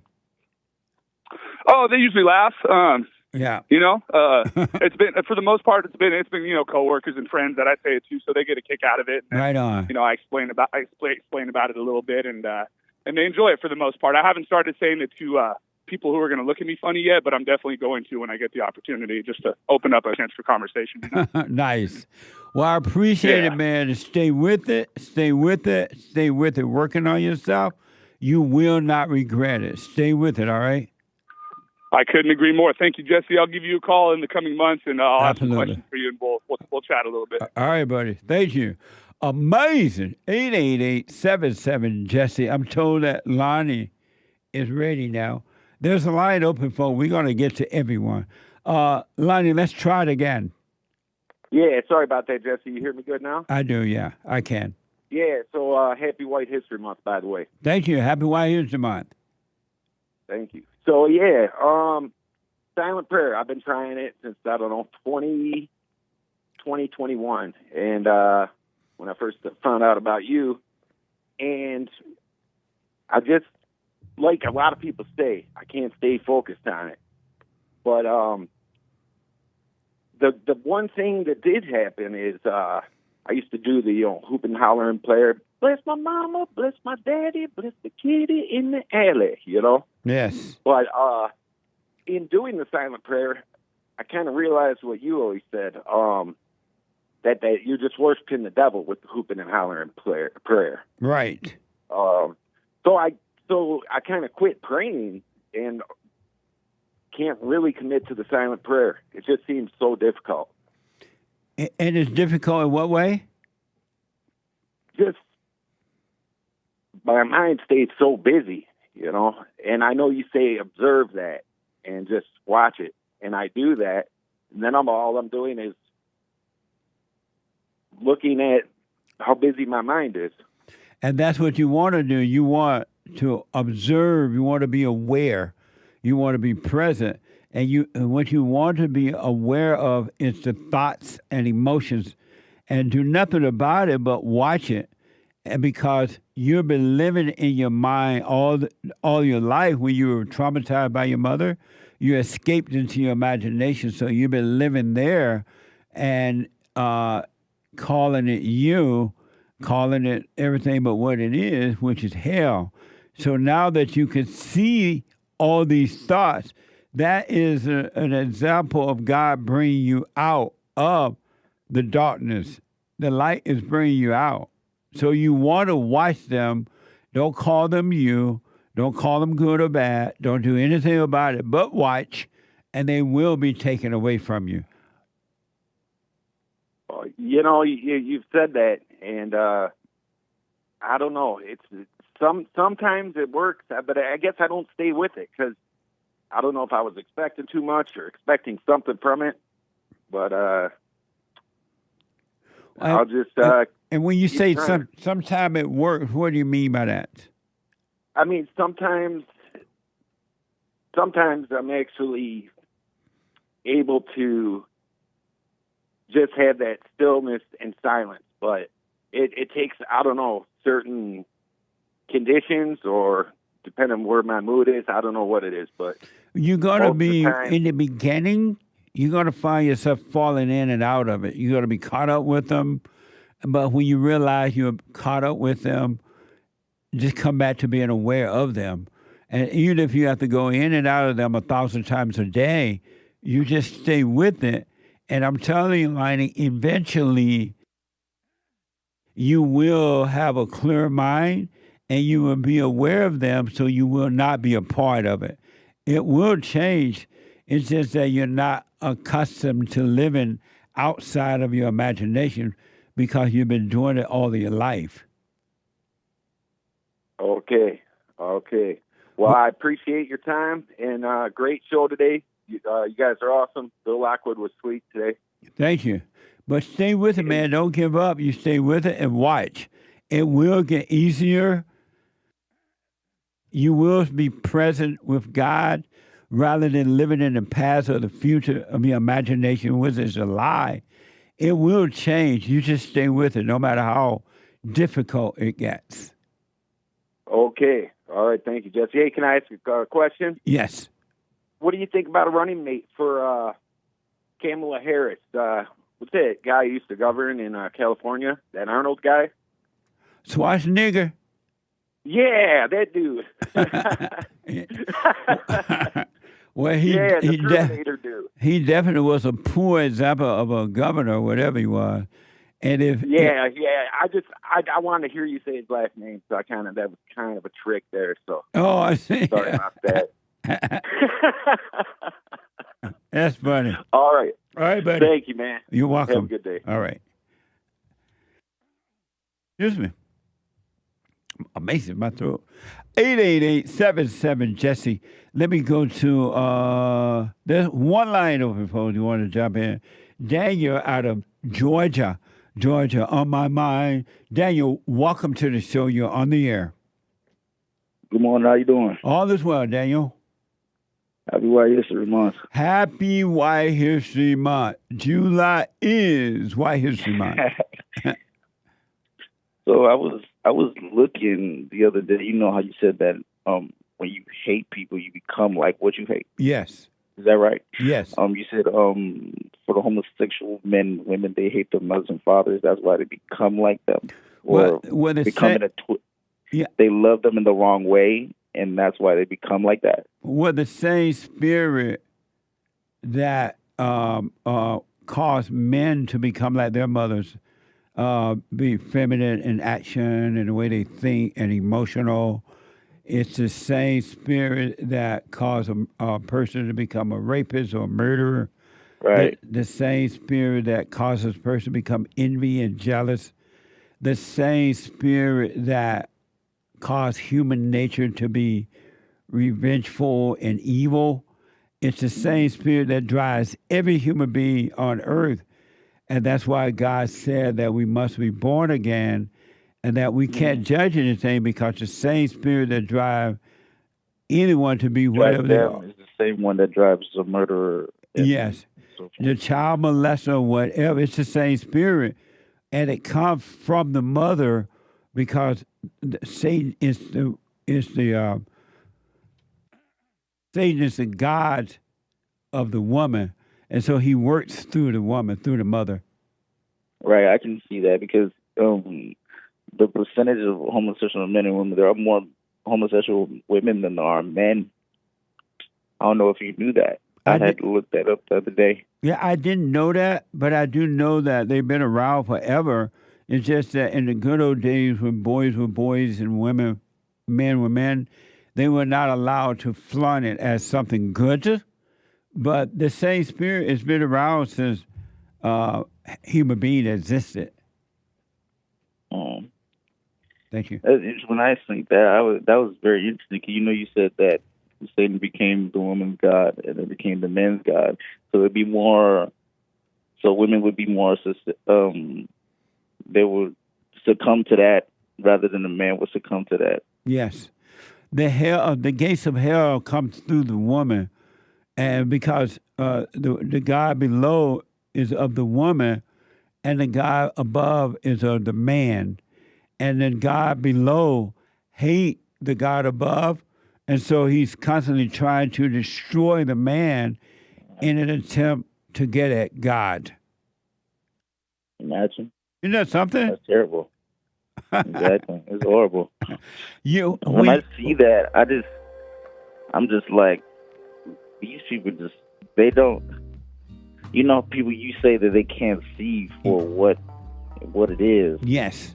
They see it as something else. Like like on the internet, people, when it comes to child predators and stuff like that, they'll record them and then beat them up and stuff like that. I'm like, why don't you do that for the robbers and the rapers and stuff like that? It's just right, man. That's right. And why don't they do it to themselves? Because the person that judging the rapist, the person that judging the murder, is worse than the rapist. They're worse than the murder because they're judging. But they too are of evil, and that's why they're judging. So that's why God said, never trust an angry person. Exactly. Amazing. Thank you, Daniel. I got to take a break. One more hour to go. Back in a moment. I have to admit, thanks to God, it is the best counseling service on this side of heaven. I counsel with men and women, families, individuals around the world. Most people are unhappy. They're miserable. They have rough lives. They're depressed, suicidal, young and old, of all races. I understand, I know why, and I do understand it. Because exactly what's happening in me is happening with everybody outside of me, inside of them. And I've noticed that with those who really, really, really want to understand, they overcome it just like that, out of one counseling session. If you need counseling, you can go to rebuildingaman.com or call 800-411-2663. 800-411-BOND. Best counseling service on this side of heaven.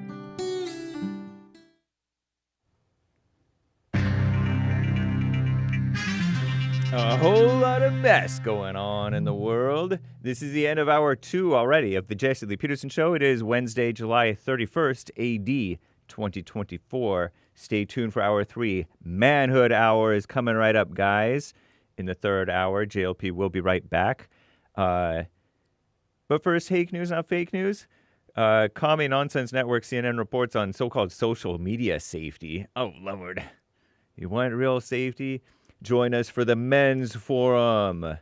Men's Forum tomorrow night, guys. First Thursday of the month, 7 p.m. at Bond in Los Angeles. Or you can request counseling or do the silent prayer. Rebuildingtheman.com/prayer. Rebuildingtheman.com/counseling. But anyway, rebuildingtheman.com/events for the Men's Forum, by the way, everybody. But anyway, the so-called Senate is on Tuesday, yesterday, passed legislation aimed at protecting minors, as many lawmakers and parents, evil parents, lame-o parents, criticize the effects of social media use on children. The legislative package is made up of a pair of key bills that will require enhanced safeguards for children. Is it going to protect them from the LGBT agenda, or will it push it on the kids? Of course it will push it on the kids, including restricting access to minors' personal data and providing parents with supervision tools in some cases. The package proposes a limit on features that encourage children and teens to stay on social media longer, social platforms longer. Also calls on platforms to prohibit ads shown to minors that include narcotic drugs, tobacco products, oh Lord, gambling, or alcohol. Psh, those are the least of the concerns. But anyway, it's not yet clear if the legislation will be taken up in the House. House Speaker Mike Johnson had signaled openness to the measure. And a deli meat recall. Watch out for listeria, guys. A recall of boar's head. That's a nice type of meat. Boar's head meat linked with a listeria outbreak has been expanded to include 7 million additional pounds of products. Wow. Last week, the company recalled more than 200,000 pounds of ready-to-eat liverwurst products, or some other deli meats amid an outbreak of listeria illnesses linked to sliced meat from grocery store deli counters. Whoa. The company is recalling 71 items, including many ham, bologna, ham, bologna, bacon, frankfurter, and sausage products. More than 30 illnesses have been reported in 13 states, including 33 hospitalizations and 2 deaths. Whoa. That's what the USDA's Food Safety and Inspection Service said on Tuesday. Can't just trust stuff anymore. What a mess. Starbucks sales have tumbled because customers are rejecting the high-priced coffee. Specialty drinks can cost the same as a small meal nowadays. So they're saying that pumpkin spice lattes are going to return next month. Is it really next month? End of August they're going to do it? Maybe in September. An Olympic triathlon, speaking of health, is going ahead, despite concerns over the river Seine water quality. The triathlon competitions are scheduled to go forward in Paris today. Maybe they've already started. Maybe they're already gone. Today, after poor water quality in the river Seine, S-E-I-N-E, it looks like it should be Seine, caused the men's race to be postponed a day earlier. But it's going to happen. And this Commie Nonsense Network is reporting on White Dudes for Harris online fundraising call. It went viral. So they all went like on Zoom or something dumb and made fools of themselves. Many of them were sort of celebrity types. A series of posts on social media promoted false claims that some NFL quarterbacks had joined the public White Dudes for Harris online fundraising call in support of cackling Kamala Harris, who's the so-called vice president. But that's not true. But we'll talk about White Dudes for Trump on the Hake Report, which is happening after the Jesse Lee Peterson Show, with Krishan the Dawn of Misfit Nation will be joining me, by the way. Joel Friday TV is going to be on right after Hake. And then at the new time, 4 p.m., American Anchor Baby. Did you catch his chill stream yesterday afternoon, evening? By the way, watch out for lead in the dark chocolate and other heavy metals, per a new study, according to CNN. I'm James Hake. Now back to JLP, Manhood Hour. It's white. History Month. I'm gonna celebrate with my friends. It's White History Month. So be sure to tell everyone. There will always be different months to celebrate. This month's gonna be White History. Uniting the races with truth instead of dividing them with lies. We're also rebuilding the family by rebuilding the man. I'm Jesse Lee Peterson. Welcome to the third hour of the show already. You can get involved by calling 888-7753. 773-888-77-JESSE. Jesse. Jesse. My brand new biblical question for this week is a doozy. Do you love the emptiness of not knowing who you are? Do you love the emptiness of not knowing who you are? An amazing question. You can get involved by if you're like busy out and about and you're just working out or whatever you're doing, making breakfast, lunch, or dinner anywhere in the world, because we are heard around the world. And if you're a flat earther, up and down the world. We are heard around the world and up and down the world by everybody and their mama. But if you're black, everybody and their mama. If you're white, everybody and their mama. So you can be listening to the show on your iPhone or iPad, doing whatever you're doing, by calling the listen line at 605-615-4131. That's 605-615-4131. And to donate and have your comments read out loud, go to Buy Me a Coffee. BuyMeACoffee.com/JLP Talk or JLP Bond JLP Cash App. Bond JLP Cash App. So it is Wednesday. Believe it or not, I'm falling in love. It's Wednesday. Already. Isn't that amazing? Think about that. It is the last day of White History Month. What the? Time goes by just like that. Time won't give me time, but time makes lovers feel they got time. Oh, time, you got so much real time. And it's every Wednesday, the third hour of the show is Manhood Hour. What is a man? What is a man? It's an adult human male. Manhood. Hillary or President Trump? I voted for Hillary Clinton. Beta. Welcome to the Stronger Men's Conference. That was crazy! Because I want to be a stronger man. There's only one way to get there. If you can keep your head when all about you losing theirs and blaming it on you.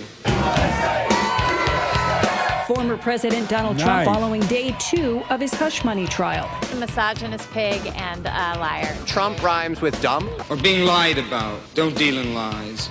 The first person to actually criminally prosecute Donald Trump is a black Harvard grad.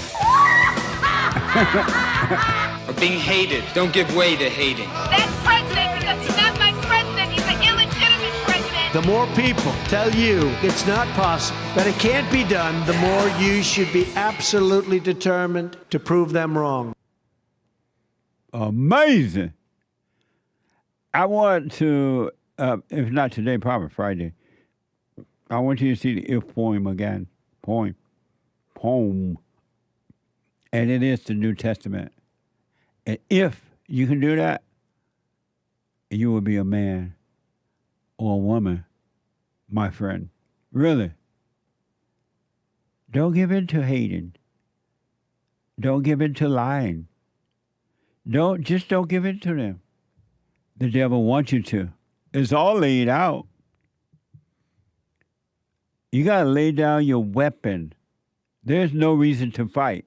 There's literally, except for self-defense, physical self-defense. You got to defend yourself if you've been attacked. But there's no other reason for any other fight. Isn't that amazing? Lay your weapon down. As a matter of fact, it's in the Bible. It's in the Word. He'll fight your battle for you if you hold your peace. If I hold my peace and let the Lord fight my battle, then I know the victory shall be mine. But you're trying to fight spiritual battles yourself. What's wrong with you? I want to show you one incident for now, and then we go to the phones. Because I want you to watch how all this has been set up. Human nature is evil. Human beings are evil. And an angry person is evil, right? Watch your own nature. See that when if you still have an anger, that you're evil. You're really evil. And an angry person cannot be trusted. An angry person is a murderer. I want you, well, I don't want you to. It's up to you. But when you get to see what's happening inside of your imagination and emotion in your body, and you're not your body, you're not your thoughts, you're not your feelings, you're not your emotions, right? Emotions are not necessary. But when you see the depths of human nature, when you see the depths of how evil human nature is, it's going to blow you're going to be like, what the? Human beings are evil. Now, they can change if they want to by changing their hearts. But most don't want that. They love their misery. They love their evil, and they call it good. But you don't know the depths of human nature until you start to overcome human nature. Isn't that amazing? I want to show you this. LAPD officer punches handcuffed man. This is from ABC 7. The Los Angeles Police Department has launched an investigation of a video showed as officer punch a handcuffed man during an arrest in Watts. And Watts is over there in South Central LA. So this cop punches this big fat black guy that they appears to be trying to arrest, and everybody goes, oh! Now they're holding press conferences and all kinds of stuff. But I want you to see activists are now calling on the District Attorney George Gascon to immediately file criminal charges against the officer. Watch this from ABC 7. What did I do?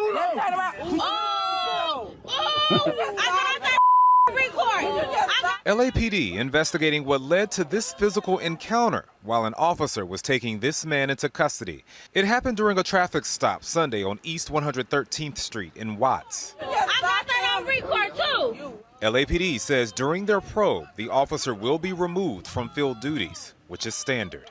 Neighborhood leaders are outraged. It's horrific. This officer does not need a badge or a gun. He needs handcuffs and a jail cell for what he did. He should be arrested and prosecuted. And that's why we're asking for DA George Gascon's office to put this officer in jail. Civil rights activist Naji Ali with Project Islamic Hope is in touch with the man's friends and family. He says the man is humiliated by the viral clip. Amazing. What do you think about that, seeing that? I have a wait and see attitude about it, but it doesn't look like the guy was completely handcuffed and that the officers were trying to handcuff him. Now, that's how it looked to me. I have a wait to see, but I want you to know how quickly the activist comes in and demand criminal charges. How about let's wait and see? Whatever happened to wait and see? The thing about this is there's countless videos of this. Wait, can you hear me? Oh, No. here. The thing about this I thought is you were mumbling to yourself. Yeah, no, my I volume thought was maybe just you low. had fallen asleep and you were speaking in your sleep. But go ahead, anchor baby. Yeah, no, there's countless videos of cops punching people who are handcuffed or whatever. And I don't know if this officer went too far, but that, like I said, there's countless videos of officers punching people who are handcuffed and everything on the ground. Yeah. So it's just because this is a black man. It's a way to see, but I may have it wrong, not exactly who it is, but I was watching this on the local news here in L.A., and they were saying that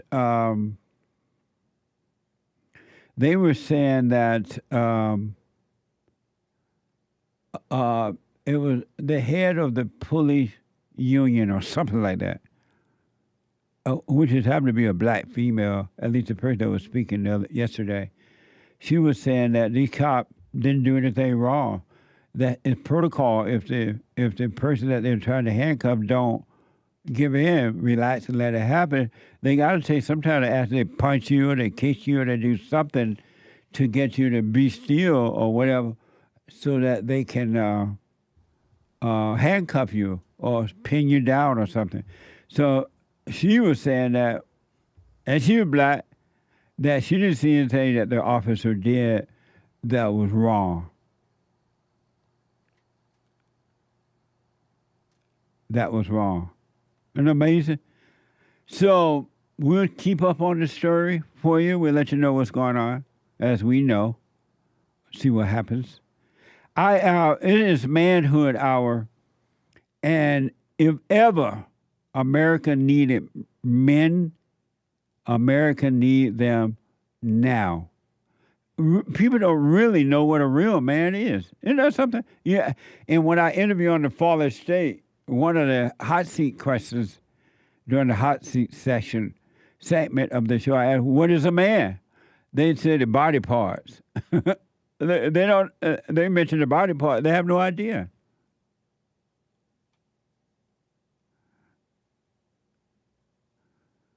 Real men don't have fear, and I'm not talking about physical fear, practical fear that you don't want to let some dog attack you or you walking down the road and somebody trying to run over you with a car. You got to protect yourself that way, right?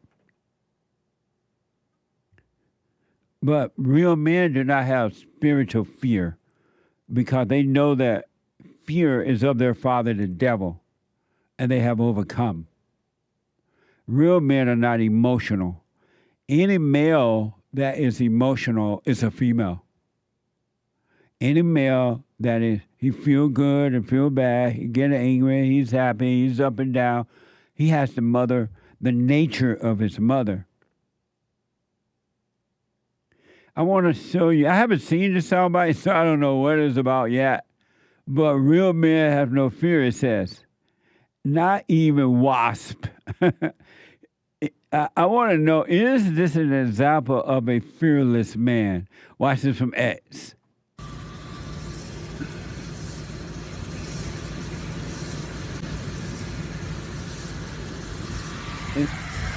You wanted him? Is that who you really wanted? You sure about that? There's a wasp on the wall, a wasp nest. Dun, dun, dun, dun, dun, dun, dun, dun, dun, dun. What the? There he is. What the? So this guy pulled a wasp nest from the wall and squeezed it in his hands. And put it in his mouth, chewed on it, and spat it out. Spit it out. Who is he doing that for? I don't know. What the? How he was like, you really want it? You really want me to do it? Or you really want him? I don't know what that's about. Is that a real man? Is that a real man? Or does a real man teach his young children to rely on no one? It's manhood hour, and I am going to get to your calls. I see him. Does a real man teach his children not to rely on anyone?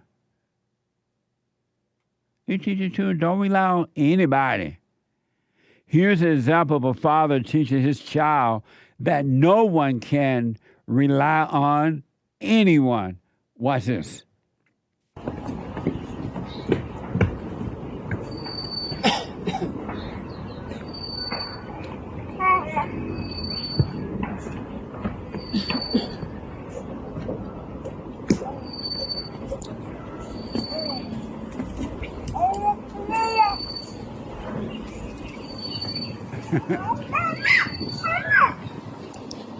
Come back.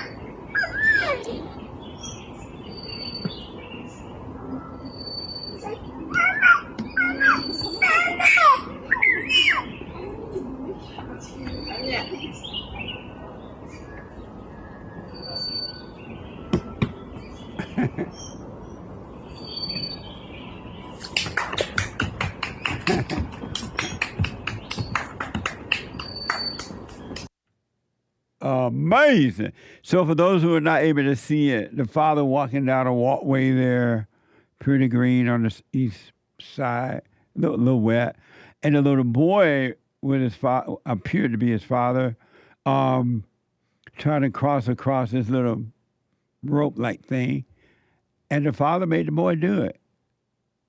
He let him learn to crawl, to climb across or get through the ropes. Is that a real man? Is that a real man? Another quick example of Elon Musk. Elon Musk, for a reason for leaving California, hit close to home. What the?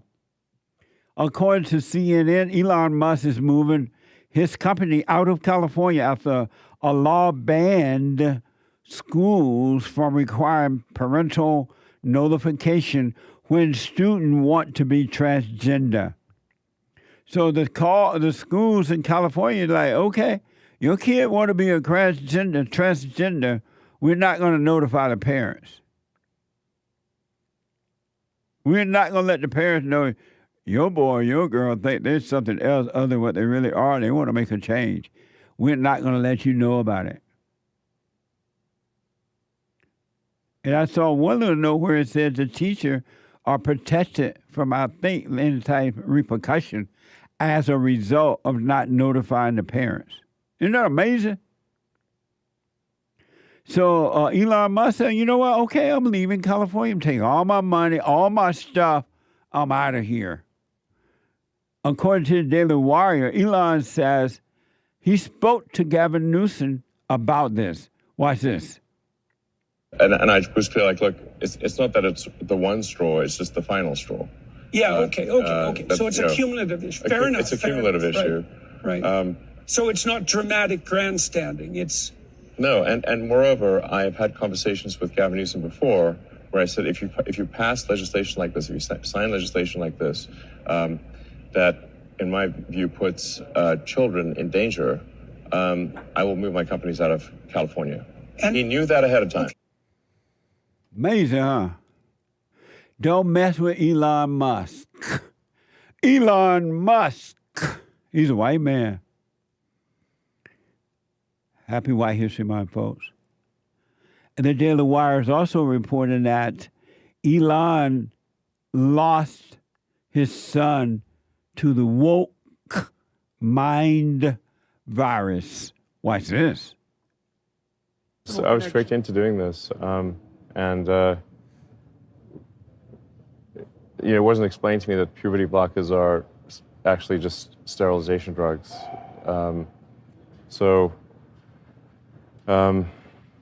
Anyway, and so I lost my son essentially. They call it dead naming for a reason. Yeah, all right. So the reason it's called dead naming is because your son is dead.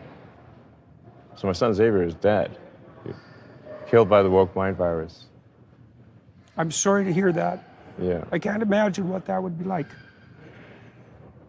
Yeah. So. Yeah, and there's lots of people in that situation now. Right. It's not pretty, and lots of demolished kids. Yes. Yeah, well, that's a good reason to be the final straw. All right, so let's. So I vowed to destroy the woke mind virus after that. And we're making some progress. Join the club. Yeah. So one of his sons, according to Elon Musk, was destroyed by the so-called woke mind virus, and that his son now has changed from being a male to a female. Isn't that amazing? And so Elon said, okay, I'm out of here. You took my son from me, so okay. According to Wikipedia, back in 2022, Xavier Musk changed his name to a woman's name and took his mother's maiden name because he no longer wished to be associated with his father. And I want to show you a picture of Xavier Musk. A Google search of Xavier Musk shows this picture. Watch this picture. That's Elon's son. That's his boy, Xavier. Xavier is now called Vivian Wilson. He took on his mother's maiden name, according to a report. Vivian. You don't look like no Vivian to me. Maybe Jenna, since Bruce is out there. And maybe Wilson. But can you imagine? He took on Virginia Jenna Wilson. Vivian Jenna Wilson. And now he, quote unquote, is Elon Musk daughter.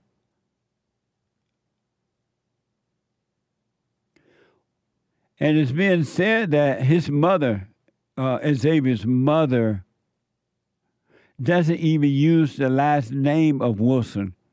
The mother kept the Musk last name. With all that money, what do you think of that? What the? The mother's name is Justine Musk. That's amazing, huh?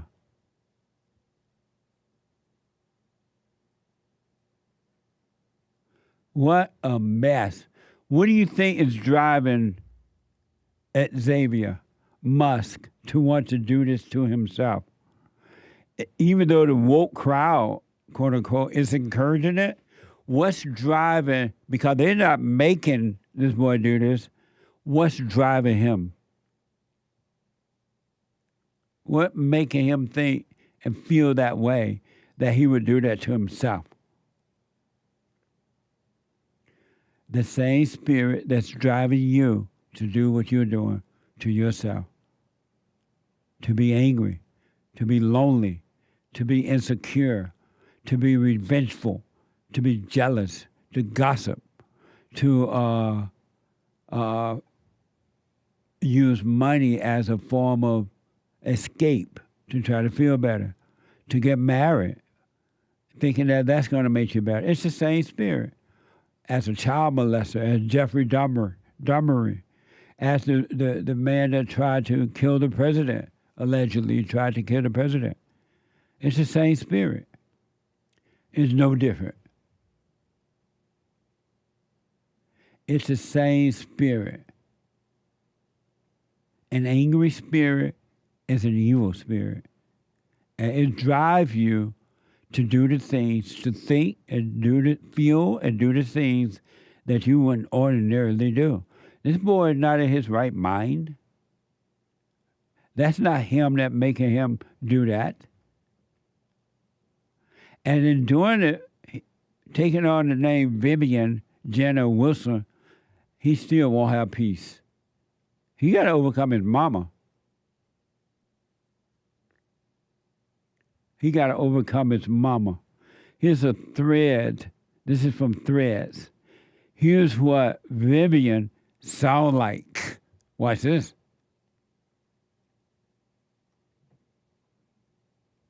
Hey, it is Vivian Wilson. I'm just going to come on here and say that I'm doing well. I'm doing fine, actually. And I am formulating a response and whatnot. It's being worked on. It's being worked on. Just hold your goddamn horses for 5 more seconds, okay? I promise it's getting worked on. So that's Xavier Musk pretending to be Vivian Wilson. A man in a male in a woman's body, look like a woman's body, is still a male. It's still a male. And I promise you, he's not at peace. You can bank on that. With all the money, if he has any Elon money, with all the little attention he's getting from this, he's still miserable. In darkness, there is no peace.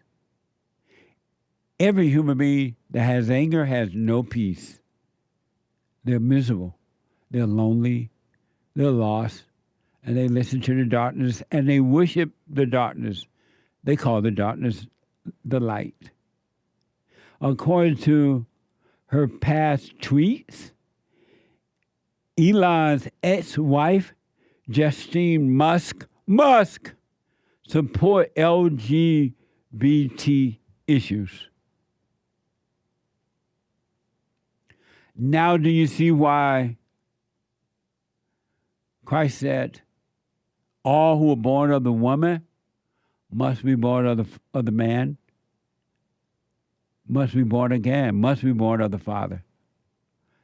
Otherwise, you're going to end up like mama with long hair. You must be born of the spirit of the mother. Of the father, because you got to overcome the spirit of the mother. The spirit of the mother is evil. And it's not her spirit. It's the spirit of evil that made a home in her.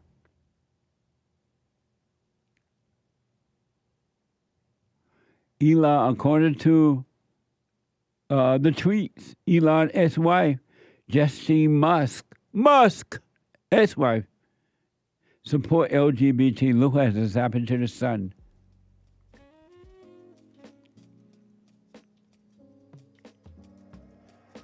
What a sad way to live. When I look at the world, it fills me with sorrow. Children today gonna suffer tomorrow. Who really cares? Who is willing to give it a try to change a world that is destined to die? Back in a moment.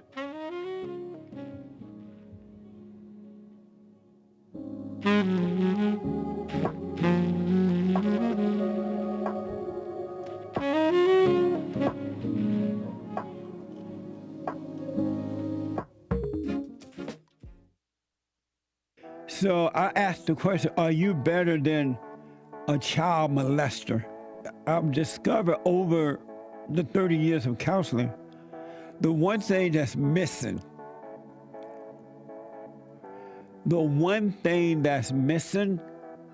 and I think because it's not taught in the homes or talked about, we don't have examples of it, right, is love. Our theme this year is to bring back Christianity, to love God with all our heart, soul, and might, our neighbor as ourselves, and to endure. And when you're in a fallen state, people will judge the molester but think they're better than the molester. And I ask, well, why do you think you're better? When I realized it doesn't matter what you think about yourself or how much you have or don't have or how you accomplish things in life or don't. If you have no love, you have nothing.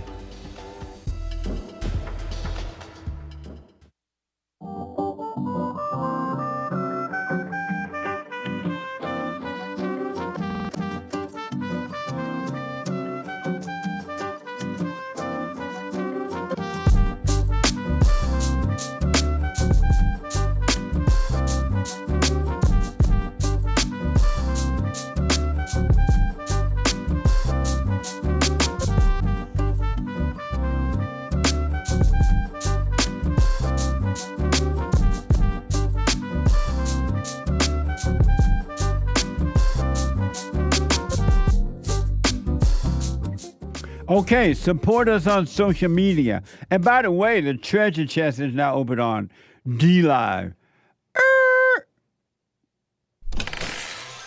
Amazing.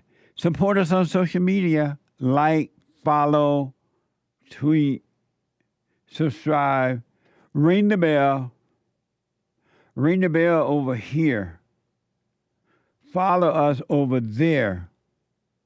Subscribe over here. What you doing over there when we need you over here? All right?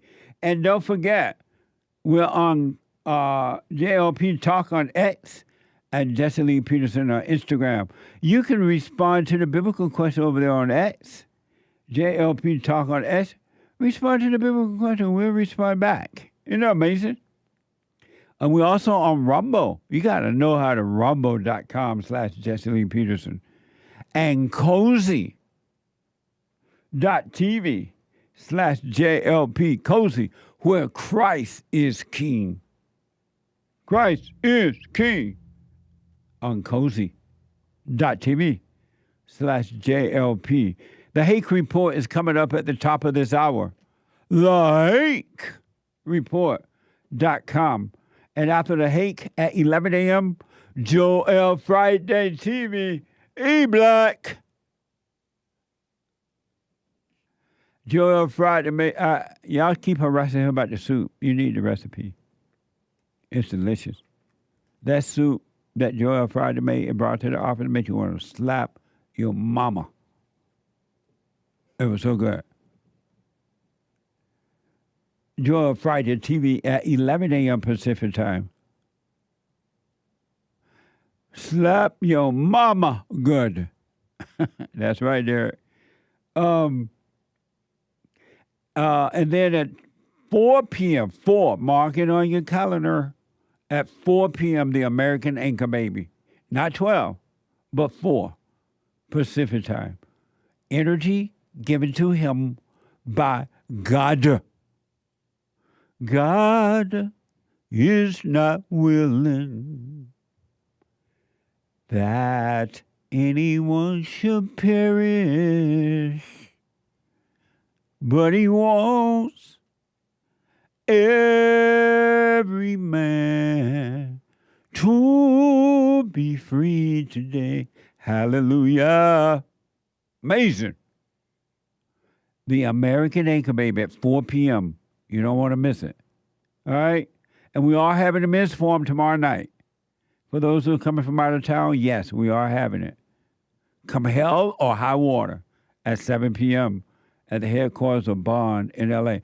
One last example of a man. And what do you think, is this a man or not?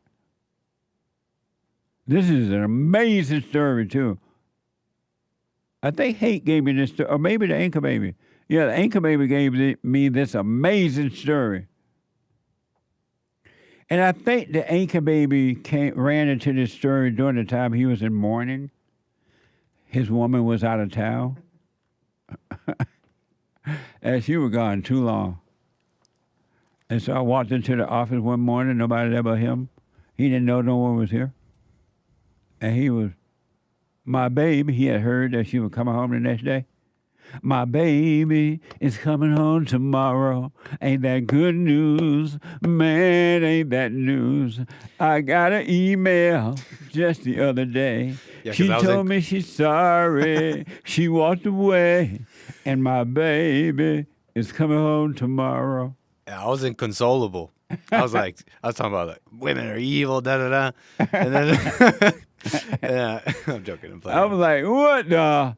I'm like, you need Joy on Friday show. Mended. Mended. Now mended. His baby's home and he's at peace. Here is another example. I want to know, would you have dealt with this way? Well, you don't know if you're in this situation, but what do you think? Wife leaves husband for being perfect. This woman, according to this report, she left her husband because he was perfect. This is from the Daily Mail. Ex-wife of soccer player Kaka. Is that right? Kaka. Kaka. Please don't say it the first way. What? Don't say it that other way. Why not? Just don't, man. Okay. We're on the radio. Oh, God. Now I'm nervous. Kaka has revealed, is that his real name? Kaká. Yeah, he's a Brazilian. Oh. Kaká. Kaká. There you go. Has revealed the reason why she divorced him. This is from his ex-wife. The reason why she divorced him in 2015. She revealed, according to the Daily Mail, the ex-wife of soccer player Kaka has revealed the reason why she divorced him in 2015. Y'all watch this. Hold on. Watch it. Here we go. Kaka has finally responded to his ex-wife's bizarre claims that she divorced him for being too perfect. Speaking in a podcast, Kaka said, in 2015, I was married and my wife at the time decided she didn't want to be married anymore. I was living in the United States playing for Orlando City, and she asked to go back to Brazil and said she did not want to be married anymore. I did everything to prevent the divorce from happening because a Christian does not marry to get a divorce. The remarks came at the back of a controversial quote that circulated in media last week in which his ex-wife, Caroline Selico, said that he neither cheated on her nor betrayed her and alleged that she asked for a divorce because the 2007 Ballon d'Or winner was too nice and too perfect for her. Kaka went on in his response to disclose that he stayed single for a year after the divorce and talked to pastors regarding life as a divorcee. It was just unfortunate he could not talk things over with his ex-wife, who was not only his childhood sweetheart, but also a former evangelical pastor at the same church, where they got married back in December 2005 when she was 18 years old. Fortunately, Kaka managed to move on and started dating another Caro, a 29-year-old Brazilian model, Carolina Diaz, in 2017 before getting engaged 2 years later. They have since been blessed with 2 daughters. Amazing. So his first wife was a preacher? Yep. What the? He married a preacher? No wonder. Yeah. So Kaka's wife, he was too perfect for her. Do you believe me now? A man should never, ever, ever, ever, but never. I'm going to tell you guys, I'm not making this up. But you should never, ever, ever try to please a woman. It's impossible. Don't do it. She's going to hate you if you're too perfect. Never, you just be right and do right. Never try to please a woman. It will drive you right into hell. Because a woman doesn't know what she wants. She has no clue. Women do not know what they want. And when they tell you, oh, I want a strong man, I want a man that's going to provide for me, I want a man that has a job, I want a man that's doing this and doing that, they're lying. They're lying to you. That's not what they want. Because if they got that, they'll destroy it.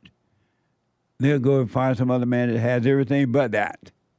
Women do not know what they want. All women do not know what they want. They'll say what they want, but they don't know what they're talking about. Because they get it, they'll destroy it. They hate it. And so this guy went and married this other woman, and they have 2 children. According to Wikipedia, they had 2 children before. Oh, 2 children with the first one. Right, the first wife, and he had 2 children before they divorced. And But he went on and made kids with the new one, too. Poor Kaka. He made 2 daughters. He made a son and a daughter with the first one and 2 daughters with the second one. He going to regret marrying that one. Same name, too. They're both Carolinas. Oh, he going to regret marrying that one. If he But he doesn't waited a already year and he regret. asked his pastor. Yeah, right. Whatever. Let me ask. Hake, he said that he didn't like getting divorced because he didn't get married to get divorced, right? Is that true that when men and women get married, they're not supposed to get divorced? That's what I was always taught. I was always taught that the Bible said it, and also I was taught that you're not supposed to divorce. Divorce is wrong. Where in the Bible where it says you're not supposed to divorce? I think it might be from Jesus when they said... Jesus, how I love him. Go ahead. He said that Moses allowed for divorce because your hearts were hard. He told the Jews or whoever. Right. Whomever. He said Moses was allowed to? Moses allowed you guys to divorce because your hearts were hard. That's the only reason. Okay. But he said unless that if a man divorces his wife and marries another, he becomes an adulterer. And if the woman does, except for, unless it's already from adultery, if she remarries, she becomes an adulterer. In which case, she was already an adulterer before they remarried. So who was? If she cheated. Oh, right. Yeah. So it sounds like Jesus may not even have allowed for divorce. Really. If she cheated? If she cheated, that's adultery, obviously. So he can divorce her? It doesn't necessarily say that you can divorce in the case of cheating. It sounds like, yes, maybe that's the one reason that you can divorce, according to Jesus. But it also doesn't say that you can or should divorce in the case of that. So Derek just gave me this, my producer, from Matthew 5:31-32. Jesus say that divorce is only permissible if one or both partners commit adultery outside of the marriage. That's not a quote. That's an interpretation. Who put that there? Oh, Matthew did. But Matthew didn't write that. Derek wrote that? Right, Derek wrote that. Or Derek wrote it maybe from the Bible or something. Maybe from an interpretation of the Bible, but that's not what it literally says. If you read Matthew 5:31-32, I know this is going to take forever. Matthew 5:31. He said the verse was too long to write, so he black. Oh, okay. You would have written every word. And then found some more written that, and I'm expecting to read it. Right. Joel Friday say, because two flesh become one. It's not that much. Look, Matthew 5:31-32. Jesus says, "It is also said, whoever divorces his wife, let him give her a certificate of divorce. But I say that to you that everyone who divorces his wife, except on the ground of sexual immorality, makes her commit adultery. And whoever marries a divorced woman commits adultery." Okay, that's what you say. Yeah. No, that's not what I say. That's what the Bible says. Right. Yeah. Joel Friday said because what? I don't know which translation it is, but Joel Friday say because two flesh become one, and when two flesh become one, and two flesh become one, and when they cheat, when they cheat, it's a typo. You're being stubborn. When they cheat, black. He ain't right. When they cheat, you're united. Huh? With another. You're united with another. You're united with another. United through the S. Dude, you can't write. I don't know why you trying to write me. But most marriages, I think you should say all, but most marriages are not done. They're not brought together by God. Yeah. Can they he divorce? said what God brought together, no man separate. Can't no one put that. Yeah. So all these marriages are not done by God anyhow. It's just so black. Anyhow. Doesn't mean that you willy-nilly divorce and remarry all the time. Why not? You can, but you shouldn't. 888-7753-773. Thank you all, but is that a man? Let me go to first time call out of North Carolina. Gregory, welcome to the show. You're on the air. Hi, Jesse. Hey, Gregory. Happy White History Month. Thank you. Happy White History. July is White History. Happy White History Month, everybody. Today is the last day of White History Month. Amazing. Thank you. Yeah, I've been listening to you ever since that podcast with Roseanne Barr. Nice. I've been listening to your show, and you've opened my eyes to a lot of truth. Right on. You stay with it, man. You're going to see more and more and more. I was just thinking yesterday, or maybe the other day, I was saying, it's funny. And I even said it to a friend of mine, but they didn't understand what I was talking about. It's funny. It's interesting how wisdom, how the truth is hidden from those who don't want it. It's only given to those who want it. And you just can't get enough of it. It's so amazing. You stay with it, Gregory. It only gets better, man. Yeah, thanks a lot. I forgave both my parents have passed away, but I went to their grave and I forgave them. Right on. I've been doing the silent prayer. You know, I've been doing the silent prayer night and day.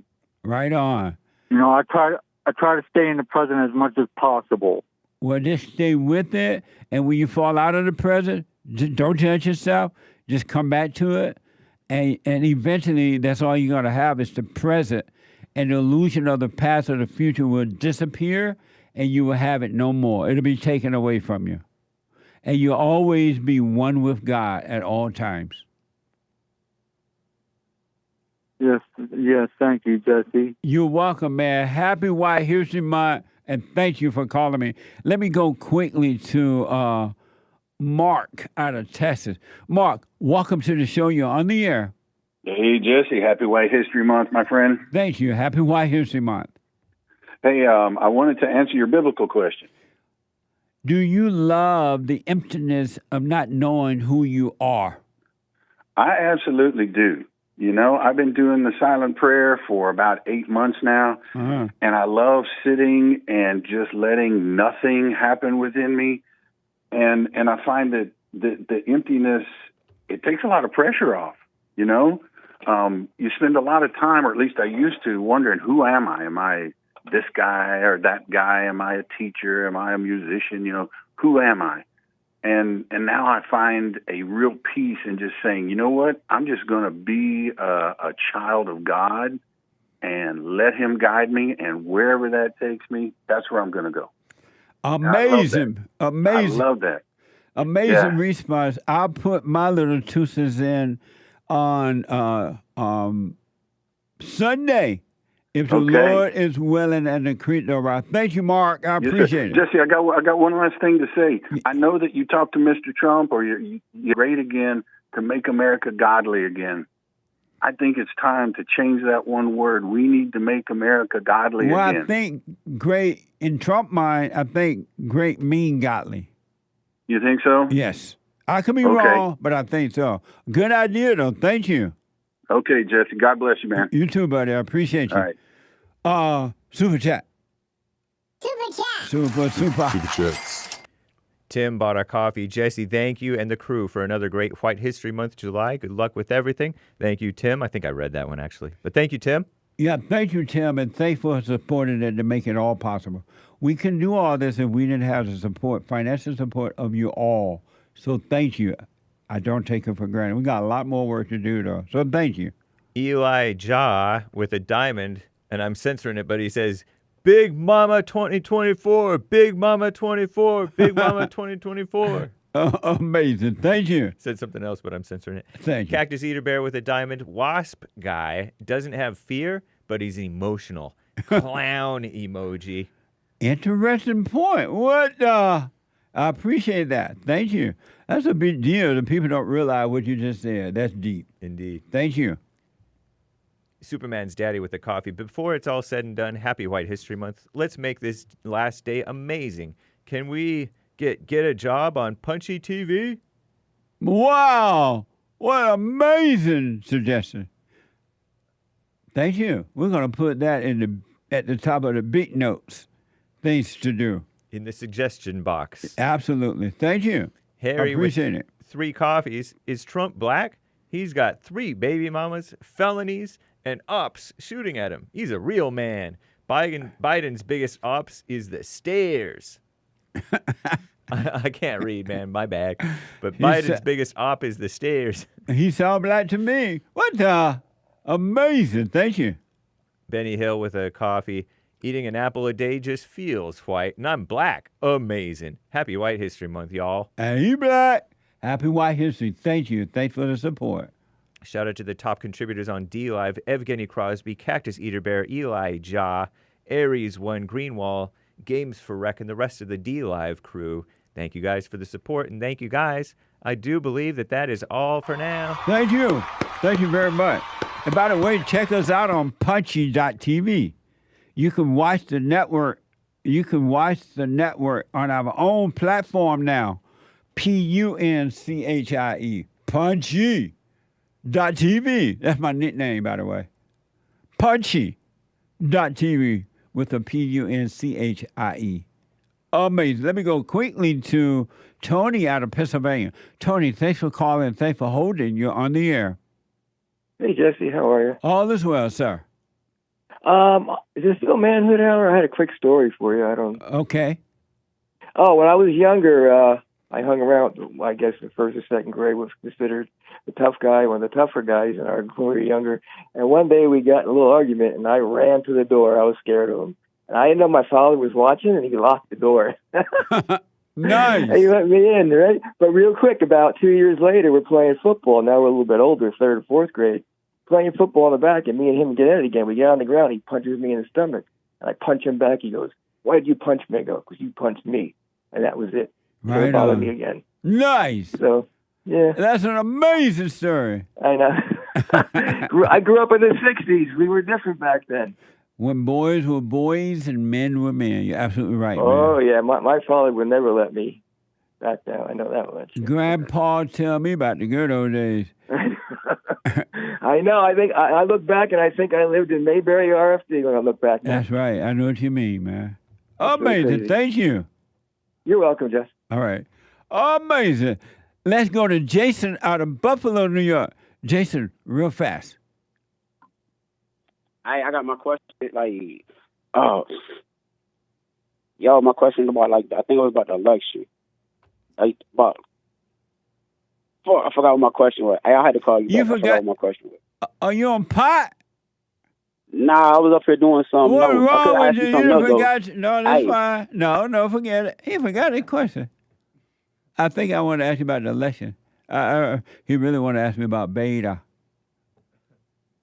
What? No, you black. Listen, the Hake Report is coming up now. TheHakeReport.com from 9 to 11. Oh, and Hake has a guest today, Krishan the Don. Krishan the Don. And that's the guy that nobody likes. Oh, okay. You don't want to miss this one.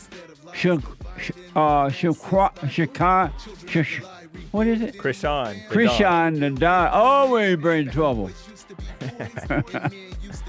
You don't want to miss this. He might even say the N-word. And he black, right? Part black, a little bit Jamaican, kind of like Kamala Harris type black. Except white on the inside. So when you say part, he black, but he's Jamaican, so that's not really black. Yeah, he's not full even. He's not even full Jamaican. What is He's it? Jamaican, Asian, Oh. white. But Irish. anyway, Krishan the Don is up with hate. You know what I mean? Believe me. Listen, all you new listeners who have not heard the hate report, you want this one. Podcast it if you just don't have the time to listen to it, but you want to hear it. The hate report coming up now from 9 to 11 a.m. Pacific time. And Joel Friday, oh my God. Joel got something on his mind. And it's been troubling him for a long, long time. You want to hear that today. Joel Friday TV. Something on my mind. You're going to hear it today at 11 a.m. Pacific time. He Black, Joel Friday TV. And at 4 p.m., the American anchor baby, flying high on natural energy given to him by God. He didn't create that. He's a genius. I want you to watch the anchor baby today and just watch him while you're calling him up. Make sure you call him up. You're going to see he is a genius. Really. And energy, just energy galore. At 4 p.m. Listen, get on the straight and narrow path. Stay there. Just stay there. You can't take your wife. You can't take your children. You can't take your husband, ladies. You can't take your children. You can't take mama. You can't take daddy. You can't take your friends. You can't take no one on this journey. You can't take the crowd. And most of you people can't even stand being alone. But this one you got to, if you want to travel this journey. Forgive your mama and your daddy. Do the silent prayer. Rebuildingtheman.com/prayer. And stay there. Stay present. Stay conscious. Thank you for your support. I appreciate it. The whole team appreciate it. We got a lot more work to do, so continue to support financially as well. Rebuildingtheman.com. Rebuildingtheman.com/donate or call 800-411-BOND. 800-411-2663. The hate got something good coming up for you now.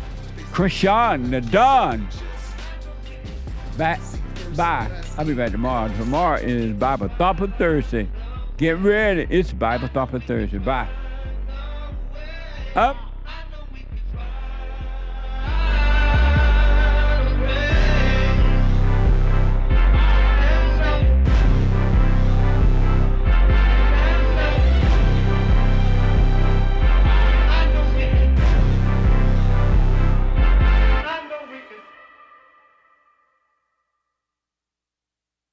I just want to say thank you for everything that you do. You've absolutely changed my life for the positive, and I just want to thank you. I was 29-year-old beta, living at home with my mom, and just was living in fear and in doubt, and I couldn't hold down a job. And then I found you, and I started listening, and I started just being more at peace. And I forgave my mom, and I forgave my father. And it's like right after that, everything just changed in my life, and I was able to get a good job, and I moved out, and I live on my own now, and everything has just changed. And I just want to say thank you, and I appreciate you for spreading that message. It really is a positive message. Amazing. That's good, man. I want people to know God loves us in ways that there are no words to express, because you have nothing to compare it to, right? Stay with the silent prayer. You haven't seen anything yet. It gets better. You can't run from evil within yourself or outside of self. You got to deal with it. And you need good in order to deal with evil. And God is good. You need to return to the Father. And you'll see within you, he will fight the battle for you. And he will fight it without, because he will show you how to deal with it. And you will have no fear. Love God with all your heart, all your soul, all your might, along with nothing else. Nothing else means yourself, your children, your wife, your things, your ego, your reputation, and all that. You can't care about any of that. The children of anger will use it to control you. But if you love God, he will renew your mind, and none of those things will be before him. And so when they go after you, oh, well, you may take my body, you may take my things, but you're not going to take my soul. And that's a true reality.